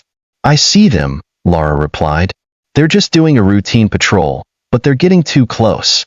You need to divert them." Wisdom stepped away from the group, intercepting the officers before they could reach the container. "Evening, officers," he said with a friendly smile. "Can I help you?" The lead officer frowned, his flashlight scanning Wisdom's face. "What are you doing here?" "Just supervising some routine maintenance," Wisdom replied smoothly. "Nothing out of the ordinary." The officer's eyes narrowed. "At this hour?" Wisdom's mind raced. "We had to work around the shipping schedule. You know how it is, deadlines don't wait." The officers exchanged glances, their suspicion evident. "We'll need to take a look around," the second officer said. Before Wisdom could respond, one of Maddox's men stepped forward, his hand resting on the gun tucked into his waistband. "You're not authorized to be here," the man growled. The officers tensed, their hands moving toward their holsters. "Stand down," Wisdom barked, stepping between them. "There's no need for violence." The lead officer glared at him. "If you're hiding something, we'll find out." Lara's voice came through urgently. "I've hacked into the port's alarm system. Give me the signal, and I'll trigger a false alert on the other side of the docks." "Do it," Wisdom muttered. Moments later, a loud alarm blared from the far end of the docks. The officers exchanged glances before running toward the source of the commotion. "Move the cargo now," Wisdom ordered, turning back to the group. The men worked quickly, loading the goods into a waiting truck. As the truck disappeared into the night, Wisdom exhaled deeply, his hands trembling slightly. The test was over, but the danger was far from gone. Would Maddox trust him now, or would the broker's suspicions grow even stronger? The game of deception continued, with every move bringing them closer to the truth and the edge of disaster.